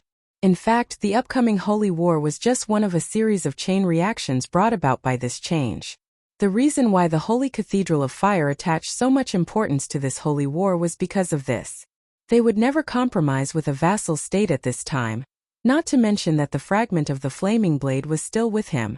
Although the flaming blade was not something that he had to get, of course it was tempting to get the divine artifact, but there was more than one divine artifact in the world, and it was not worth it to lose his life for it. But now he had no choice. Orthless had already told him that the divine artifact was bound to him. Simply put, unless he was killed, the flaming blade would belong to him. It sounded wonderful, but it was actually very dangerous. Brando glanced at the princess and nodded. Her Royal Highness did not know that history was at the most critical moment of change, so it was understandable for her to make a mistake in judgment. Moreover, Erwin had been under the rule of the Holy Cathedral for centuries, and no one dared to underestimate the Holy Cathedral. Princess Grafine was silent for a moment. She did not know how to resist if the Holy Cathedral intervened. Although there was still the Holy Cathedral of Wind, the Wind Elves of Saint-Tossel would never intervene as long as Cruz did not try to annex Erwin. She could not help but bite her lips, and unknowingly, her lower lip was bleeding. But Brando looked up. The sky was covered with dark clouds, and in the valley below, Adega was fighting with the Northern Coalition Army. But it was at this time that Brando felt a strange aura in the sky. It was as if a stone had been thrown into a calm lake, causing ripples to appear on the battlefield. Brando, that's the reaction of the portal. Orthless's voice suddenly sounded in his mind. I know. Brando nodded. He was too familiar with it. In the future battlefield of Wond, mass teleportation was one of the most commonly used tactics. When a large-scale portal was opened, it was often the most shocking scene on the battlefield. But this time, the teleportation in the sky made Brando's heart palpitate. That was the Door of Flame. Above the Sea of Ampere Seal, there was a world of water between heaven and earth. A quiet fleet quietly docked in the sky above St. White Bay. The Erwin Royal Fleet's flagship, Victory, the Royal Navy's officers were lined up in the heavy rain, as if waiting for a review. In the distant sky, a clear cry pierced through the rain, and an Erwin wyvern flapped its wings and appeared in the rain. It approached the fleet in an instant, and then landed on the deck of Victory. The wyvern flapped its wings twice, and a person jumped down from its back. Captain! The officers immediately shouted in unison. Very good. The commander of the Erwin Royal Fleet's First Fleet, Count Yanalasu, looked at his subordinates and replied seriously, Bring me my coat. Captain! Ampere Seal has entered a state of war. Her Royal Highness ordered the First Fleet to prepare to depart. There was a burst of excited cheers on the deck. Count Yanalasu looked up, and the ship was already busy. The magic power core began to rotate, and a few mages in silver robes came to the magic helm at the highest point of Victory. Position, my lord. The helmsman of Victory, the silver-robed mage Silverflame Darwend, asked calmly after confirming that all the procedures were in place. Count Yanalasu looked back at the vast curtain of rain. Anchor coordinates. 128-22. All fleet in position. Status level 1. Activating the secret anchor point at St. White Bay. Codename. Battle of St. White. Listen to my orders, prepare to jump. P.S. It was a bit difficult at first, but I forced myself to write it and it became smooth, so it's a bit late today. I'll apologize first and ask for votes.